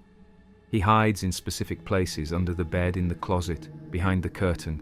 He does not lurk everywhere all the time. His presence is conditional. This gives fear boundaries. It makes it possible to believe that if you obey, if you stay in bed, if you follow the rules, you are safe. The monster may be cruel, but he is predictable. That predictability is a strange comfort. A third function lies in morality. The boogeyman is not just random danger. He is punishment for specific behavior. He comes for those who wander, who disobey, who stay awake. In this sense, he is the psychological bridge between fear and conscience. He makes morality visceral. You do not need to understand abstract ideas of good and evil when you are 5 years old. You only need to know that if you misbehave, a monster will come. The boogeyman embeds morality not through reason, but through terror. He is ethics taught by shadow. This also explains why he is tied so closely to childhood.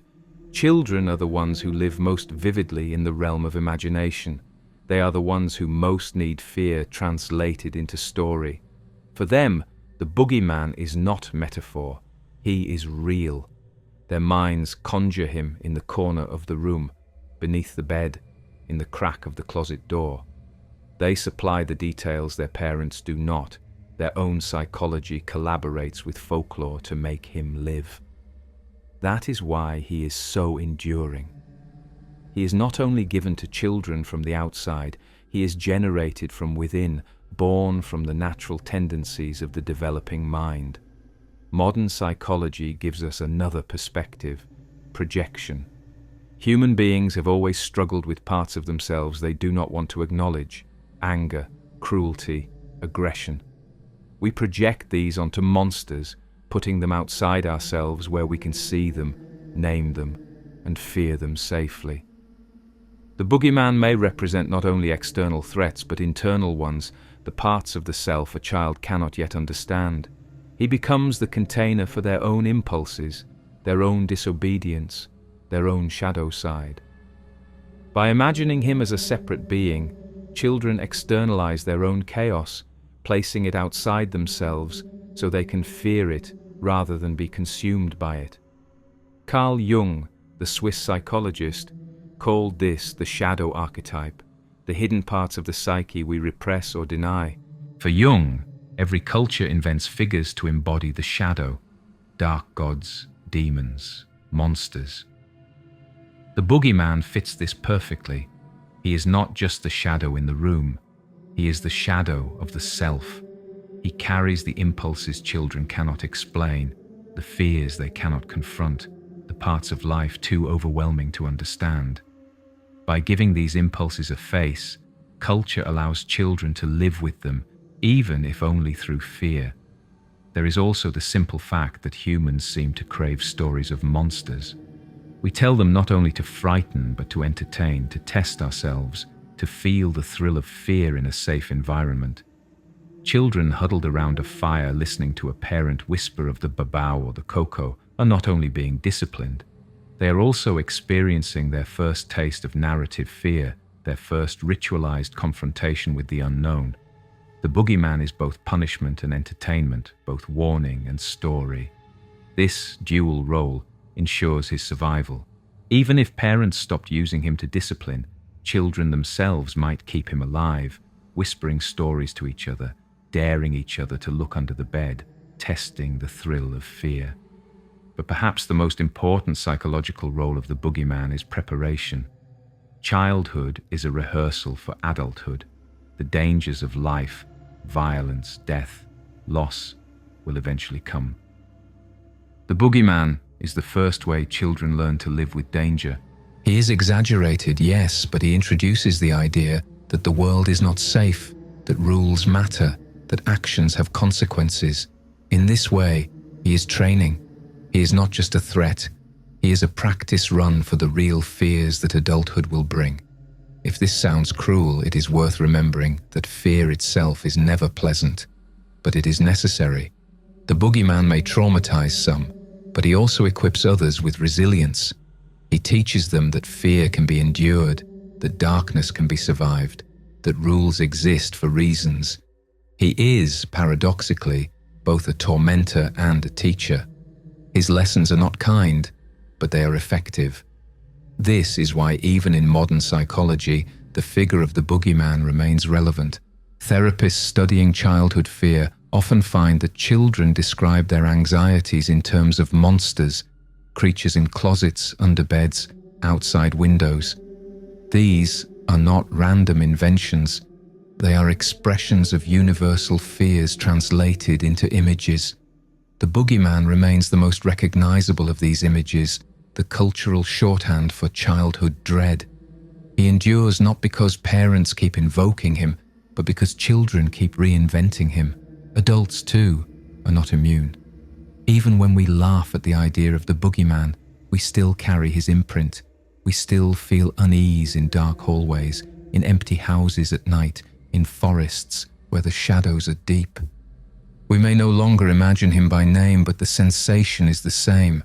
Someone is watching. Someone is there.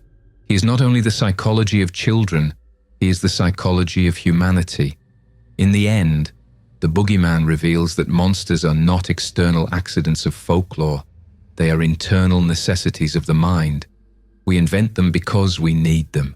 We need them to explain fear, to channel anxiety, to teach morality, to prepare for danger.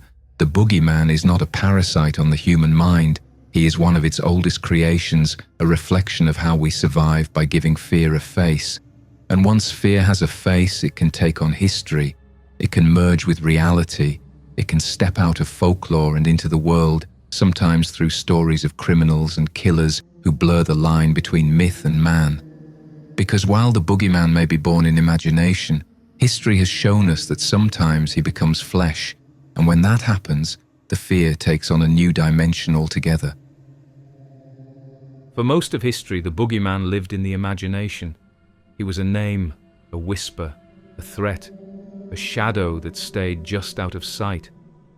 But every so often, the boundary between story and reality blurred, and flesh and blood criminals were woven into the same fabric as the folklore. Parents did not have to say, "The boogeyman will come," when newspapers screamed that he already had. The archetype of the shadowy child stealer, the figure who takes the innocent away into the dark, suddenly walked among them. And when myth and reality overlap like this, fear takes on an entirely new shape, more powerful, more lasting, and far harder to dispel. One of the most infamous cases came from Spain in the early 20th century. In 1910, the small Andalusian town of Gádor became the site of a crime that horrified the nation. Francisco Ortega, a man suffering from tuberculosis, was convinced by a healer that drinking the blood of a child would cure him. Together, they kidnapped a young boy, Francisco Leona, and murdered him in a ritualistic fashion. The case became sensationalized in the press, and Ortega was soon remembered not by his name, but by the role he was believed to have played in folklore, El Hombre del Saco, the sack man. Suddenly, the mythical figure who had haunted Spanish lullabies for centuries was no longer only a story. He was real, alive, and executed by the state.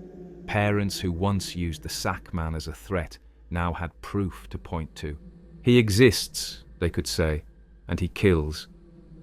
This case is often remembered as one of the first times the sack man, a folkloric figure, merged directly with a criminal. But it was not the only one.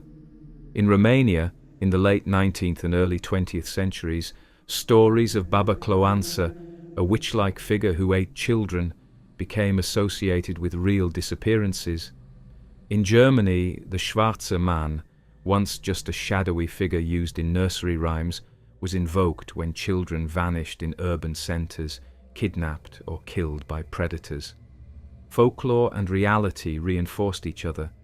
Real crimes fueled belief in the monster, and belief in the monster shaped the way crimes were understood.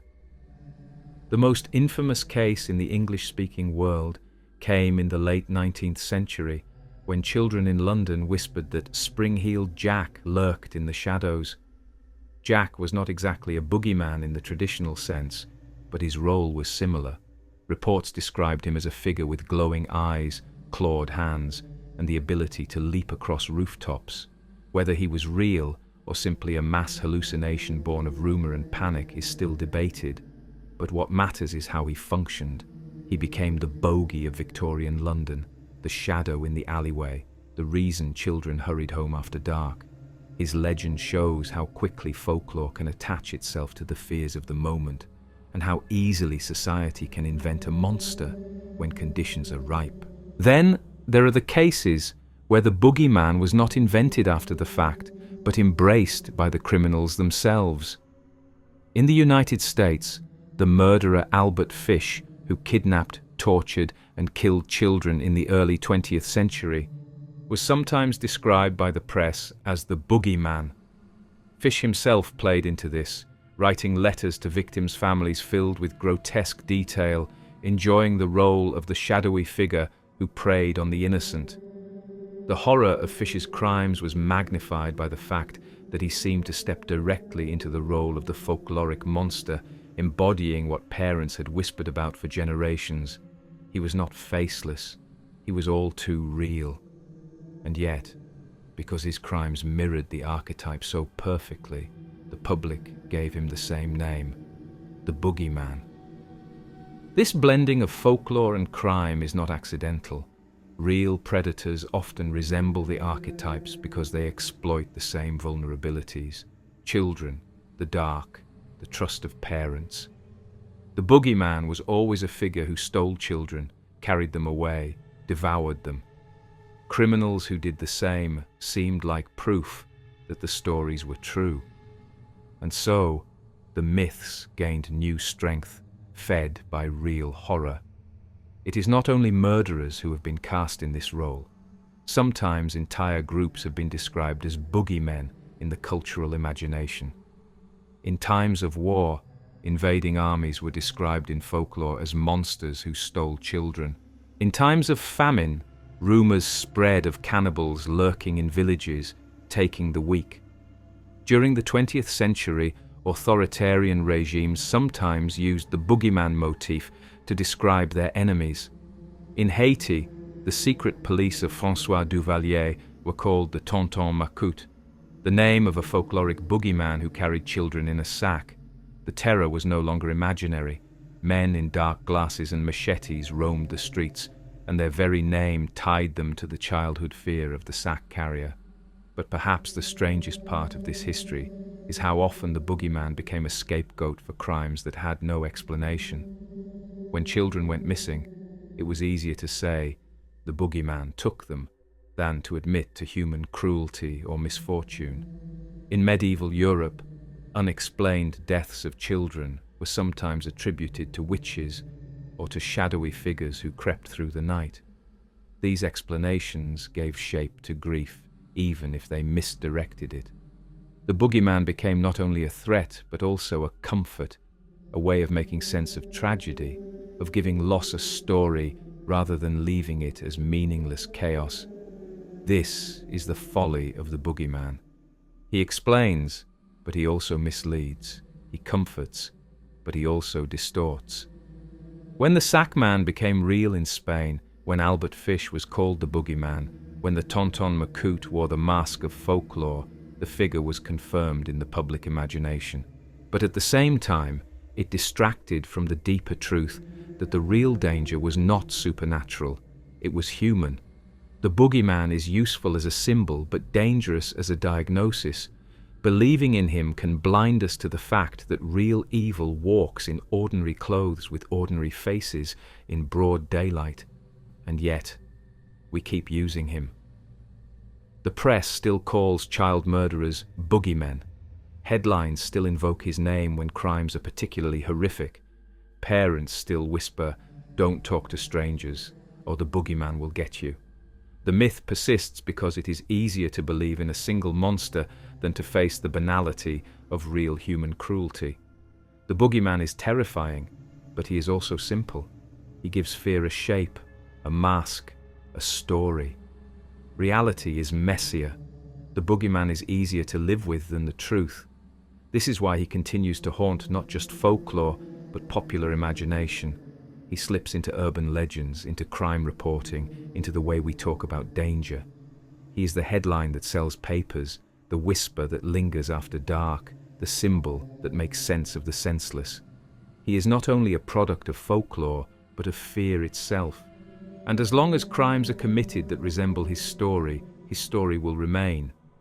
But the boogeyman does not stop at crime scenes or newspapers.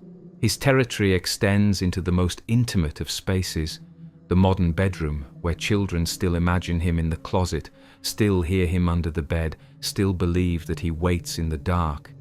And it is in this space, where folklore meets imagination, that he remains most alive today.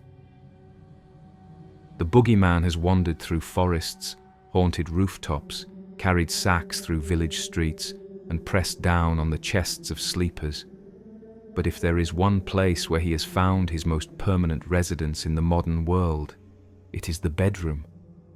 More specifically, it is the closet and the space under the bed, two dark, enclosed places that seem custom-made for him.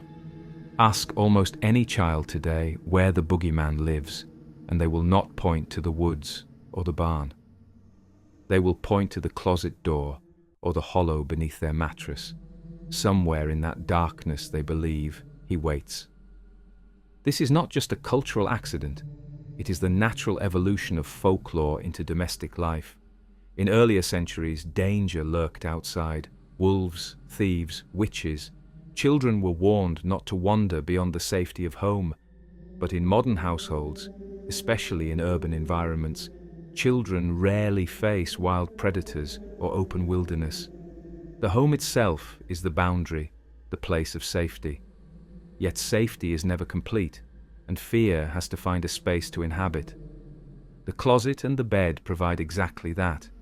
They are the dark, hidden corners of the safe space, the cracks in the fortress of the house. They are reminders that no sanctuary is perfect, that even inside, the dark still waits. The closet, in particular, is a modern invention of fear. Before the widespread use of built-in closets, children may have feared trunks, cupboards, wardrobes. But the closet is unique because it is both part of the room and separate from it. Its door closes, but it is not sealed. It is darkness contained within the larger darkness, a second chamber where the imagination can run wild. A child lying in bed can look at the crack of light around the closet door and imagine it shifting. Imagine something watching from inside. The closet becomes a doorway to elsewhere, not just storage, but an opening to another world. And that world is inhabited by the boogeyman. The space under the bed is even more primal. Every child knows the ritual of lying in bed, dangling a hand or a foot over the side, and then suddenly pulling it back in terror, convinced that something is waiting to grab it. The underbed is the perfect home for the boogeyman, close enough to touch, hidden enough to remain unseen. It is dark, confined, and directly beneath the vulnerable body of the sleeper. The imagination fills that space with claws, with hands, with eyes. The boogeyman does not need to be described. He is felt, sensed, invented by the child's own fear. What makes the bedroom version of the boogeyman so enduring is that it combines the intimacy of home with the universality of darkness. Every child has a bed, most have a closet. These are shared features of modern life, which means the boogeyman has a common stage across cultures. A child in New York and a child in Tokyo may never have heard the same folk tales, but both may lie awake staring at a closet door, convinced that something waits behind it. In this way, the boogeyman has become not just local folklore, but global psychology. Oral tradition helped prepare the ground for this modern transformation. In lullabies, stories, and nursery rhymes, the boogeyman was always described as someone who came at night, who entered the house, who took children from their beds. Even when he was imagined as a figure outside, in fields, on rooftops, he was always connected to the moment of sleep. The child had to go to bed, or the monster would come. Over centuries, that logic slowly migrated inward. The bedroom itself became his domain, and the closet and the underbed became his throne. Oral tales gave him the pattern. Modern domestic life gave him the setting. This is why children today still whisper stories of the boogeyman even when their parents do not. In many households, parents no longer threaten children with monsters. Modern parenting often avoids fear-based discipline. And yet, children continue to believe. They continue to check closets, to fear the underbed, to whisper of someone watching them in the night. The boogeyman has become so embedded in childhood psychology that he no longer needs to be taught. He emerges naturally from the imagination, fueled by shadows and silence. Parents may not summon him, but the child will. Popular culture has amplified this transformation. Films, television shows, and books repeatedly portray the boogeyman as a closet dweller, an underbed creature, a presence in the bedroom. Horror cinema especially has turned these spaces into iconic symbols of fear. From classic films where monsters hide in wardrobes to modern depictions of killers emerging from closets, the imagery reinforces what children already believe. The culture mirrors the fear, and the fear mirrors the culture, creating a cycle that keeps the boogeyman alive in bedrooms around the world. One of the most striking examples is the way horror films often delay the reveal of the monster, keeping the camera fixed on a closet door or lingering on the empty space under a bed. Viewers know what is coming, even if the monster never appears. This is the essence of the boogeyman. He is more powerful unseen than seen.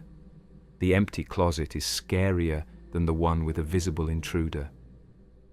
The silence beneath the bed is scarier than the sudden hand that reaches out.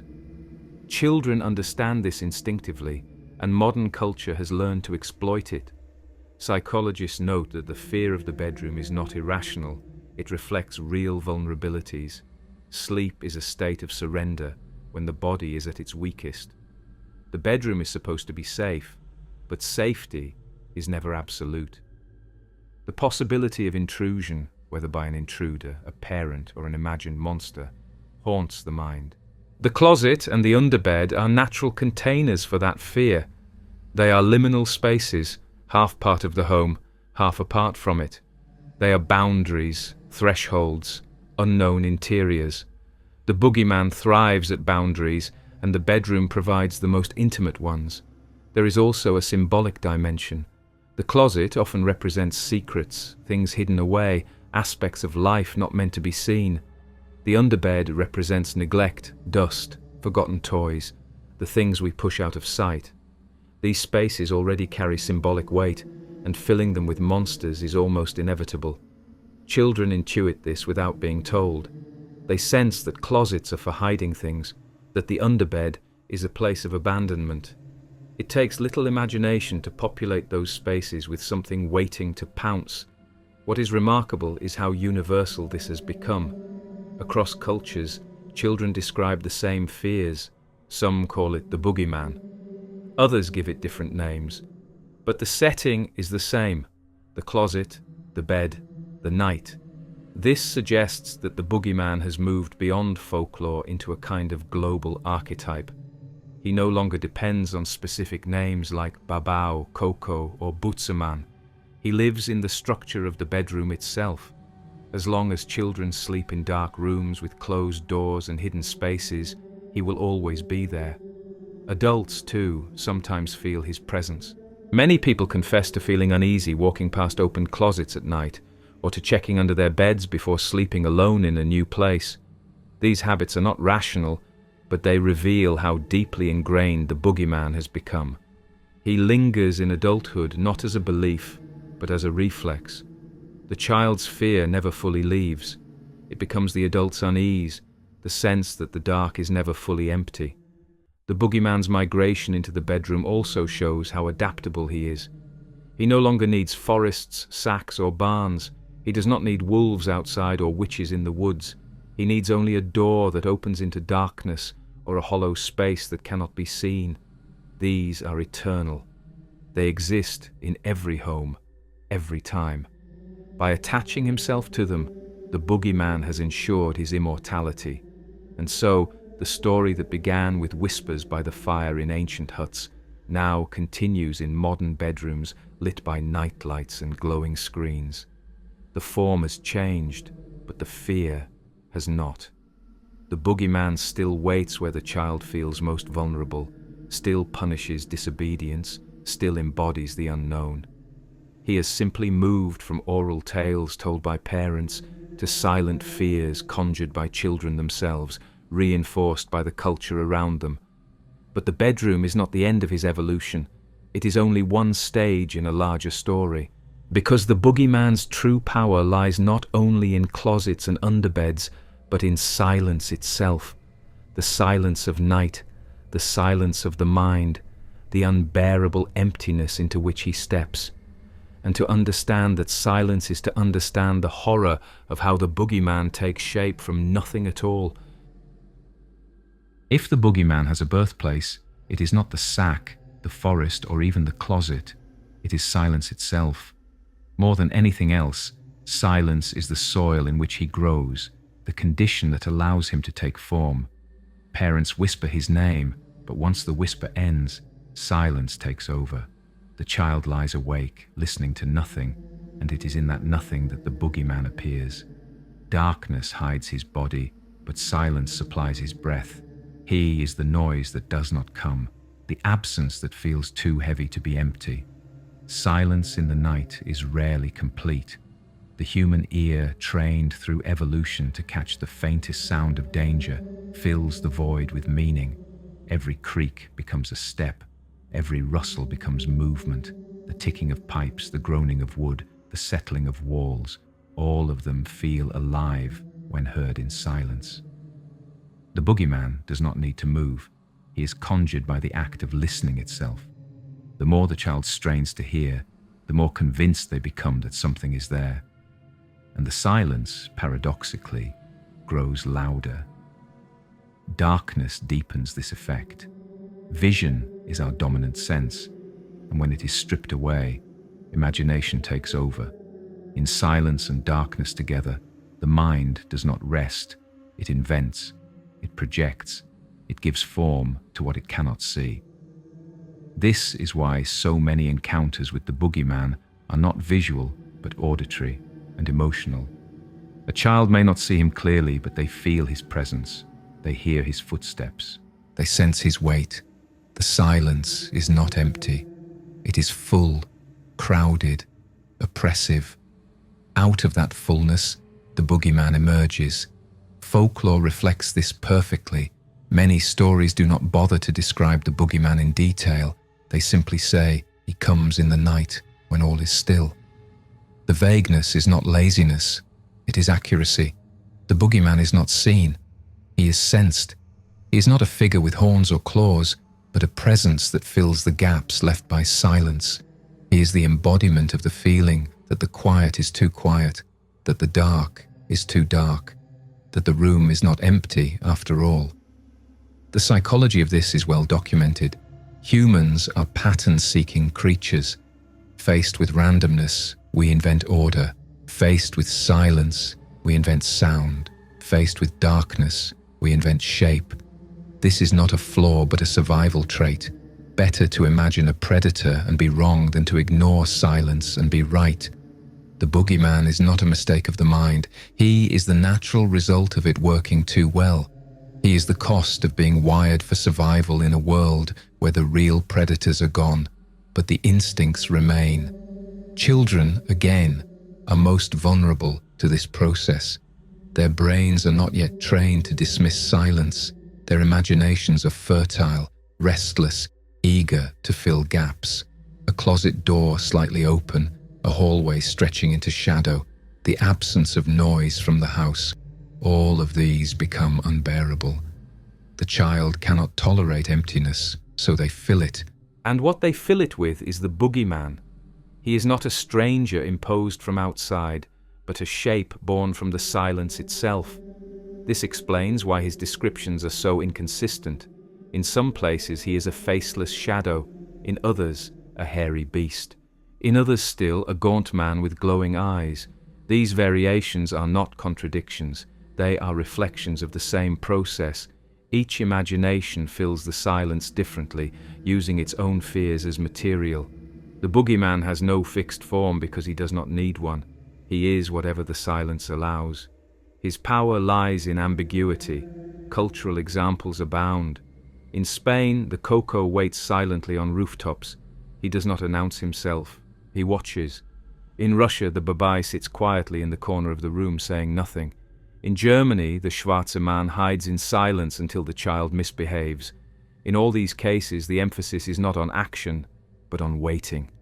The boogeyman rarely speaks. He rarely roars. He listens. He waits. He is the silence that judges, the quiet that condemns. The fear of silence is not limited to children. Adults, too, feel it in different ways. Walk through an empty house at night and the silence seems to thicken. Explore an abandoned building and the quiet becomes unbearable. Sit in a dark forest with no birds, no insects, no wind, and the absence itself becomes frightening. Silence feels wrong. It suggests that something is hiding, that something is waiting. This is why so many horror films use silence as a weapon. The absence of sound primes the mind to imagine, and into that imagination steps the monster. The boogeyman thrives not in noise, but in the long, unbearable pause before it. Religious traditions also recognize this. In many cultures, silence is associated with the presence of spirits. In Christianity, the devil is said to lurk in silence and solitude, tempting the mind. In Buddhism, meditation confronts the silence of the mind, where fears emerge as phantoms.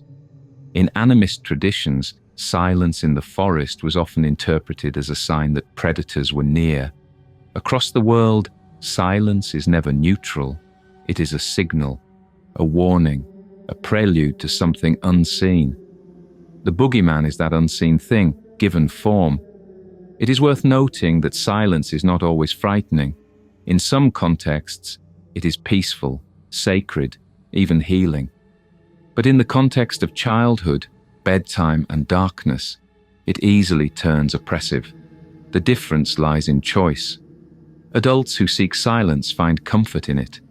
Children who are forced into silence, sent to bed, lights out, no voices around them, experience it as a void imposed on them. Into that void, fear creeps. The boogeyman is the answer to the question silence poses. What is out there? This also explains the enduring rituals children perform against him. Night lights break the silence with a glow. Background noise, music, the hum of a fan fills the void so it cannot give birth to monsters. Closing the closet door, checking under the bed, pulling the blanket over the head, All of these are ways of fighting the silence. They are not logical, but they are effective. They break the emptiness, and with it, the boogeyman's power. The horror of silence is not just about sound, it is about meaning. Silence forces us to confront the unknown, the possibility that something exists where nothing seems to be. The boogeyman is that possibility personified. He is what silence hides, what darkness conceals, what the mind cannot endure leaving blank. He is the proof that absence is never truly empty, that silence is never without voice. This is why the boogeyman has survived the transition from oral tales to modern bedrooms. He does not need parents to invoke him or culture to describe him. He needs only silence and darkness, and both will always exist. As long as children lie awake listening to nothing, they will hear him. As long as they stare into darkness, they will see him. The boogeyman is not taught. He is born in the moment when silence becomes unbearable, and yet, for all his dependence on silence, he is not trapped there. He has learned to follow us into other spaces, to adapt to new forms of culture and entertainment. From folk tales to novels, from lullabies to horror films, he has stepped out of silence and onto the stage of popular culture. There, he takes on new faces, new costumes, new narratives, but his essence remains the same, the monster who waits in the dark. For most of history, the boogeyman thrived in private spaces, in the whispered warnings of parents, in the anxious imaginations of children, in the silence of dark rooms. He did not need a public stage. His power was intimate, personal, direct. But as storytelling moved outward from the home into books, theatres, and eventually film, the boogeyman followed. He stepped from oral folklore into mass culture, changing shape again. Learning to survive in stories meant not just to frighten children, but to entertain entire societies. In doing so, he became something larger than a parental threat. He became a cultural icon of fear itself. The earliest transitions came in literature and theatre. In medieval and early modern Europe, the boogeyman and his relatives, the babau, the bugbear, the croque-mitaine, began appearing in plays and pamphlets. He was still invoked as a figure of discipline, but he was also used for humour, satire, and allegory. The bugbear in particular became a symbol for imagined threats, something people feared without reason. Playwrights mocked politicians and townsfolk by comparing their worries to fears of the bugbear.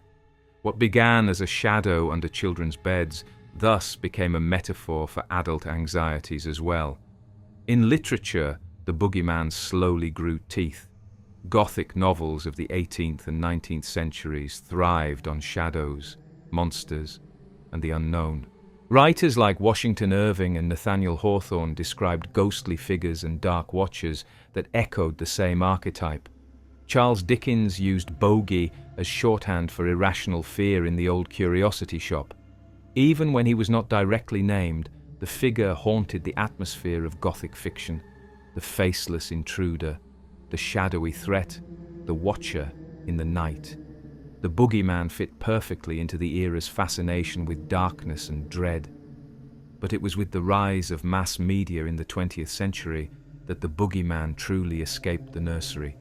Film, in particular, gave him a new home. Cinema has always thrived on monsters, and the boogeyman's formlessness made him infinitely adaptable. Sometimes he appeared directly as the boogeyman, a title character in horror films. More often he appeared indirectly as the inspiration for killers, shadows, and nameless threats. The closet door, the underbed, the silent house at night. These became staples of horror cinema, visual shorthand for the presence of the boogeyman. One of the clearest examples came with John Carpenter's Halloween in 1978. Michael Myers, the masked killer who stalks suburban homes, is referred to by the film's children as the boogeyman. He has no clear motive, no identity beyond the mask. He simply kills silently, relentlessly. Carpenter himself said he wanted Myers to feel like the shape, the embodiment of pure evil. a faceless presence that could not be reasoned with. In doing so, he created a cinematic boogeyman, one that drew directly on folklore but updated it for modern audiences. When the film's heroine, Laurie Strode, insists it was the boogeyman, she is not speaking metaphorically. She is naming him for what he is, the folkloric shadow made flesh on screen. From that moment on, the word boogeyman became fused with the slasher villain in pop culture. Freddy Krueger in A Nightmare on Elm Street was often described as a kind of boogeyman, haunting the dreams of children and teenagers, punishing them in their most vulnerable moments. Pennywise in Stephen King's It, though presented as a clown, functions as a boogeyman in structure. He takes the form of what children fear most, lurks in the dark, and punishes disobedience. Even Jason Voorhees of Friday the 13th and other silent killers owe part of their menace to the same archetype. They are less men, more shadows, more inevitabilities. They are the boogeyman in modern clothing. But the boogeyman did not remain confined to horror. He seeped into children's culture as well, sometimes softened, sometimes played for laughs. In cartoons, he became a bumbling monster hiding in closets, more silly than terrifying. In stories, he became a misunderstood figure, scary on the outside but lonely or harmless inside. These playful reinventions reveal how deep he runs. Even when stripped of terror, he remains recognizable. A child does not need to be told what the boogeyman is. They already know. Popular culture can parody him only because his presence is already universal. Music and folklore also carried him forward. Blues singers of the early 20th century referred to the boogeyman as a metaphor for troubles or enemies. Rock and roll and later genres used him as shorthand for danger, mystery, or rebellion. "Who's afraid of the boogeyman?" became a phrase that meant more than just childhood fear. It meant any looming, undefined threat. The word itself slipped into the cultural bloodstream, no longer requiring explanation. In literature, the boogeyman gained new weight through writers like Stephen King. His short story, The Boogeyman, describes a creature lurking in closets, preying on children, invisible to adults. The story plays directly into the folklore, but amplifies its psychological horror, showing how the fear of the boogeyman never truly leaves. For millions of readers, King's story became their definitive image of the creature, cementing him as not just a folkloric relic, but a living presence in modern storytelling. What makes the boogeyman so powerful in pop culture is the same thing that made him powerful in folklore: his vagueness. He is not tied to a single form, a single motive, a single myth. He can be a masked killer, a dream demon, a cartoon buffoon, or a faceless shadow. He can terrify adults in horror films or entertain children in Saturday morning cartoons. This adaptability ensures that he never fades. He can always be reinvented, always be reintroduced, always be relevant. The stage and screen have also magnified his symbolic role. In politics and media, the boogeyman is a term for exaggerated threats, often used to describe the way governments or groups invent enemies to control populations.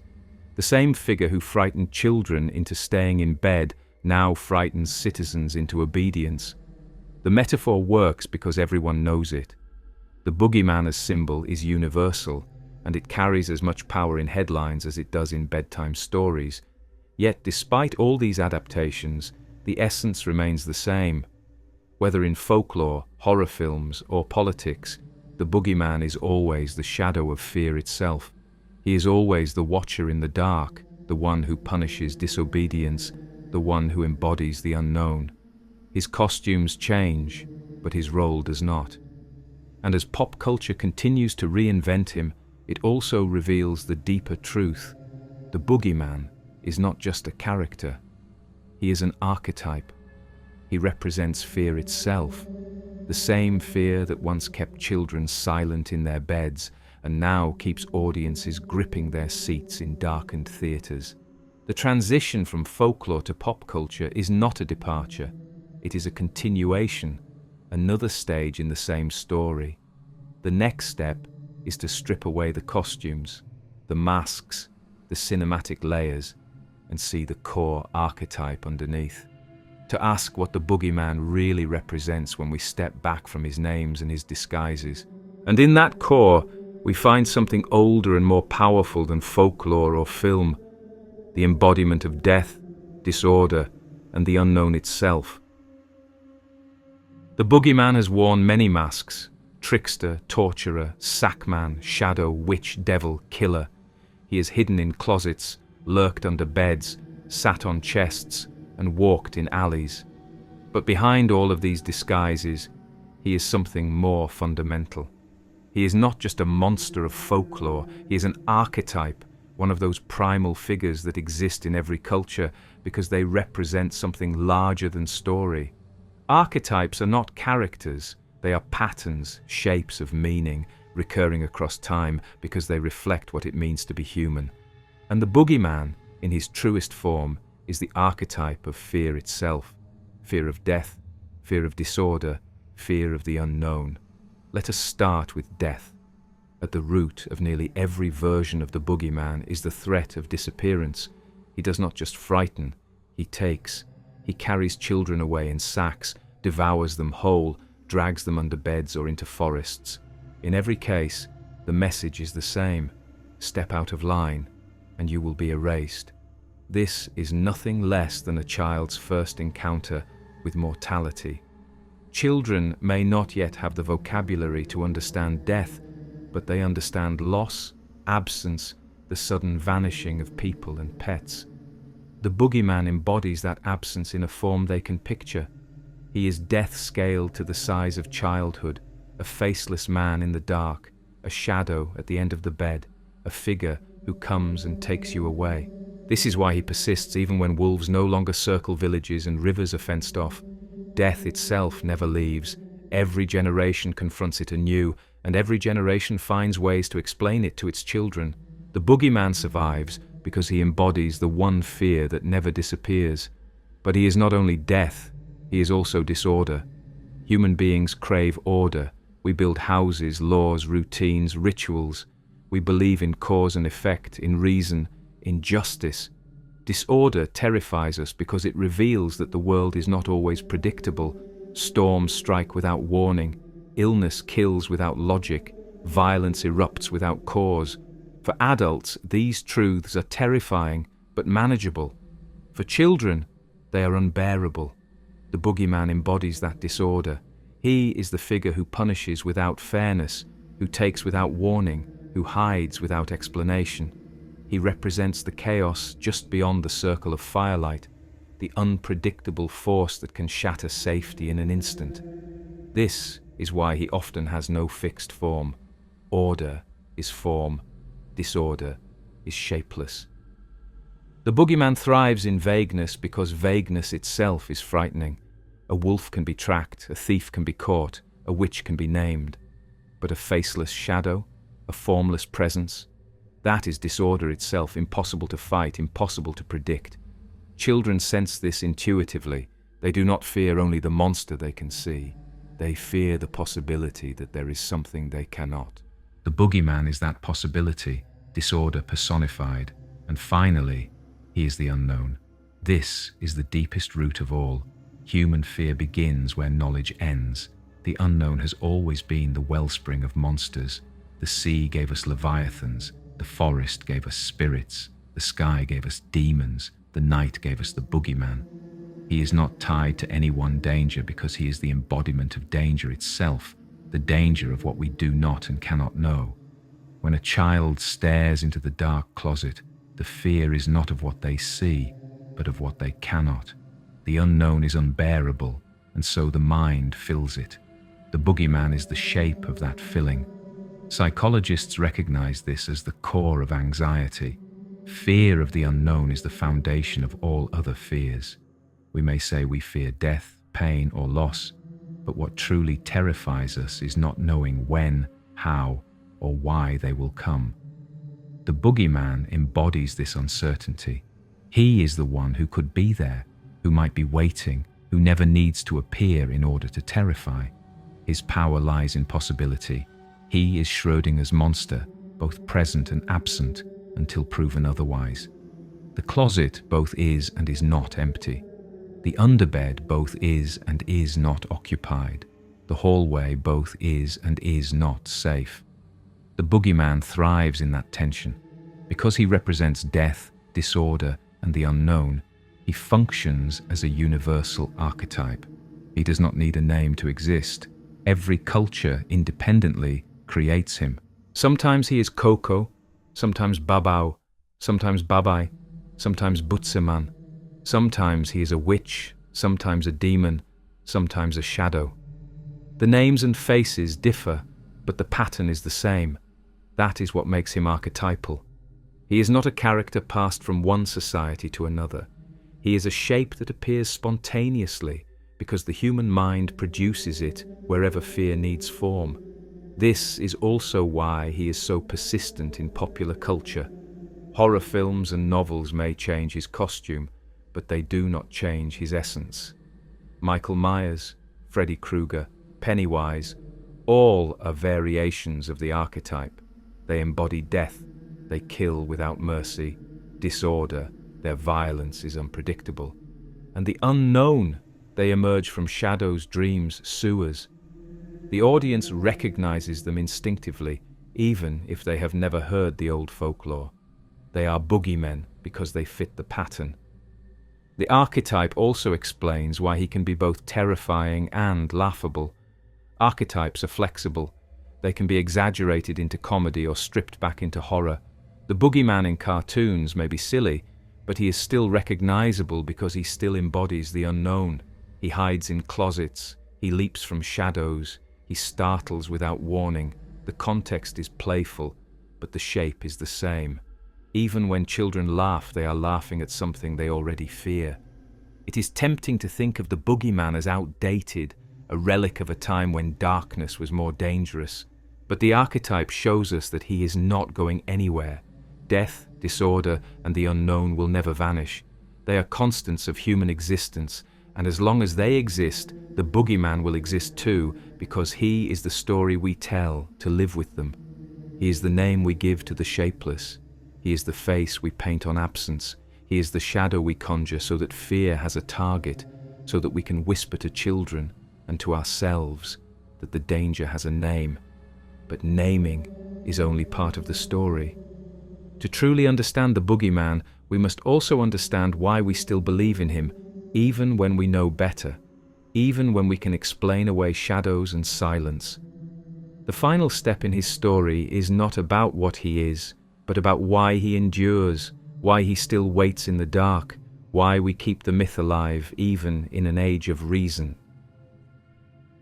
For centuries, the boogeyman has lived in whispers, in shadows, in the silence of the night. Parents have used him to hush children. Folklore has given him names and masks. Pop culture has put him on stage and screen. Psychology has explained him as projection, as archetype, as the shadow of the self.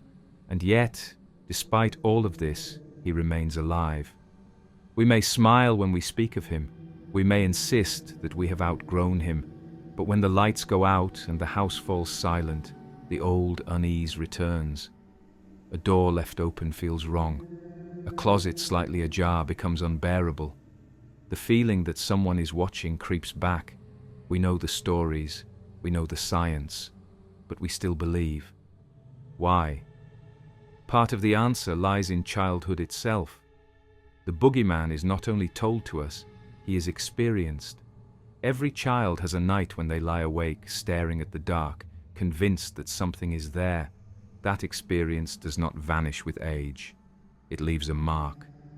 The adult who checks the locks twice before bed, the one who avoids looking into mirrors in the dark, the one who feels uneasy walking alone at night, all of them are carrying echoes of the same childhood moment. Belief in the boogeyman is not belief in a character. It is belief in a feeling, one we have all lived through and never fully shed. Another part of the answer is cultural. Even in an age of technology and reason, the boogeyman continues to appear in films, stories, news reports. The media calls murderers boogeymen, Politicians invoke boogeymen when warning about enemies. Horror cinema reimagines him again and again, in masks, in shadows, in closets. Each time he appears, the old pattern is reinforced. Children who may never hear the word from their parents will still encounter him on screens, in playground whispers, in bedtime dares. The culture keeps the myth alive, passing it forward even when families no longer use him directly.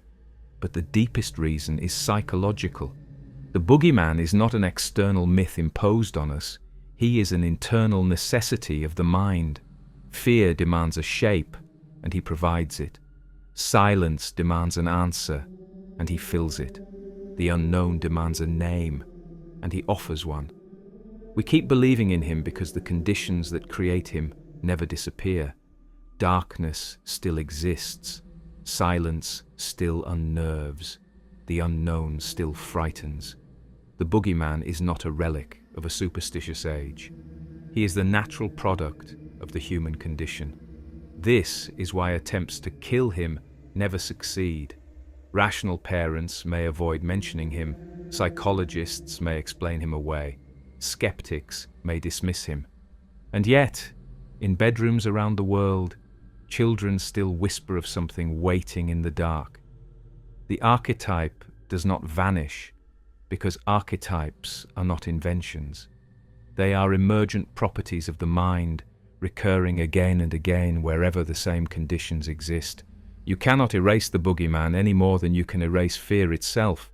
There is also a paradox at the heart of belief. We do not only fear the boogeyman, we need him. He helps us explain fear to children, helps us give form to the unknown, helps us pass on morality and caution. He provides stories that entertain as well as discipline. He is not only a tormentor, he is a teacher, a symbol, a narrative tool. Even when he terrifies, he serves. The fact that he frightens children into silence is also what keeps them safe from fire, from rivers, from wandering into danger. The fact that he lingers in adult imagination keeps us cautious, alert, wary of shadows that may hide real threats. Belief in him persists not only because fear persists, but because he continues to serve a purpose. And then there is mystery itself. Modern life has stripped much of the unknown away. We light the night, map the world, measure the stars. But mystery remains, and we crave it. The boogeyman provides a reminder that not everything can be explained, that the dark still holds secrets. In an age of reason, belief in him is not just fear, it is also a kind of pleasure. Horror films prove this. We pay to see him. We sit in theaters to feel his presence. We enjoy the thrill of being scared by shadows. We keep him alive not only because we fear him, but because we enjoy fearing him. Belief in the boogeyman, then, is not really belief in a literal creature. It is belief in what he represents. Fear itself, death itself, the unknown itself. We may not think of him by name, but when we hesitate before opening a dark door, when we feel uneasy in a silent house, when we sense that someone might be behind us, we are living the same archetype. The boogeyman is simply the word we give to that universal sensation. This is why he is immortal. He does not depend on forests or sacks or lullabies. He depends on darkness, silence, and imagination, and those will always exist. Children will always lie awake at night. Adults will always walk alone in the dark. Cultures will always invent monsters to embody their fears. The boogeyman is not a character in a story with an ending. He is the story itself, told again and again, because it is part of who we are. And so, when we ask why we still believe in him, the answer is simple. Because we still believe in fear. Fear is the most primal of human emotions, older than language, older than culture, older than story itself. The boogeyman is fear with a face. To unmask him is not to destroy him. It is to recognize that he is woven into us, that he will always return, that every generation will meet him anew. The boogeyman still waits in the dark because the dark is never empty. He still whispers in silence because silence is never silent. He still haunts the imagination because the imagination cannot help but give fear a name. And as long as death, disorder, and the unknown remain, so will he. We do not outgrow him, we carry him. He is the shadow behind us in the hallway, the figure under the bed, the watcher in the closet, the faceless man at the edge of the dream.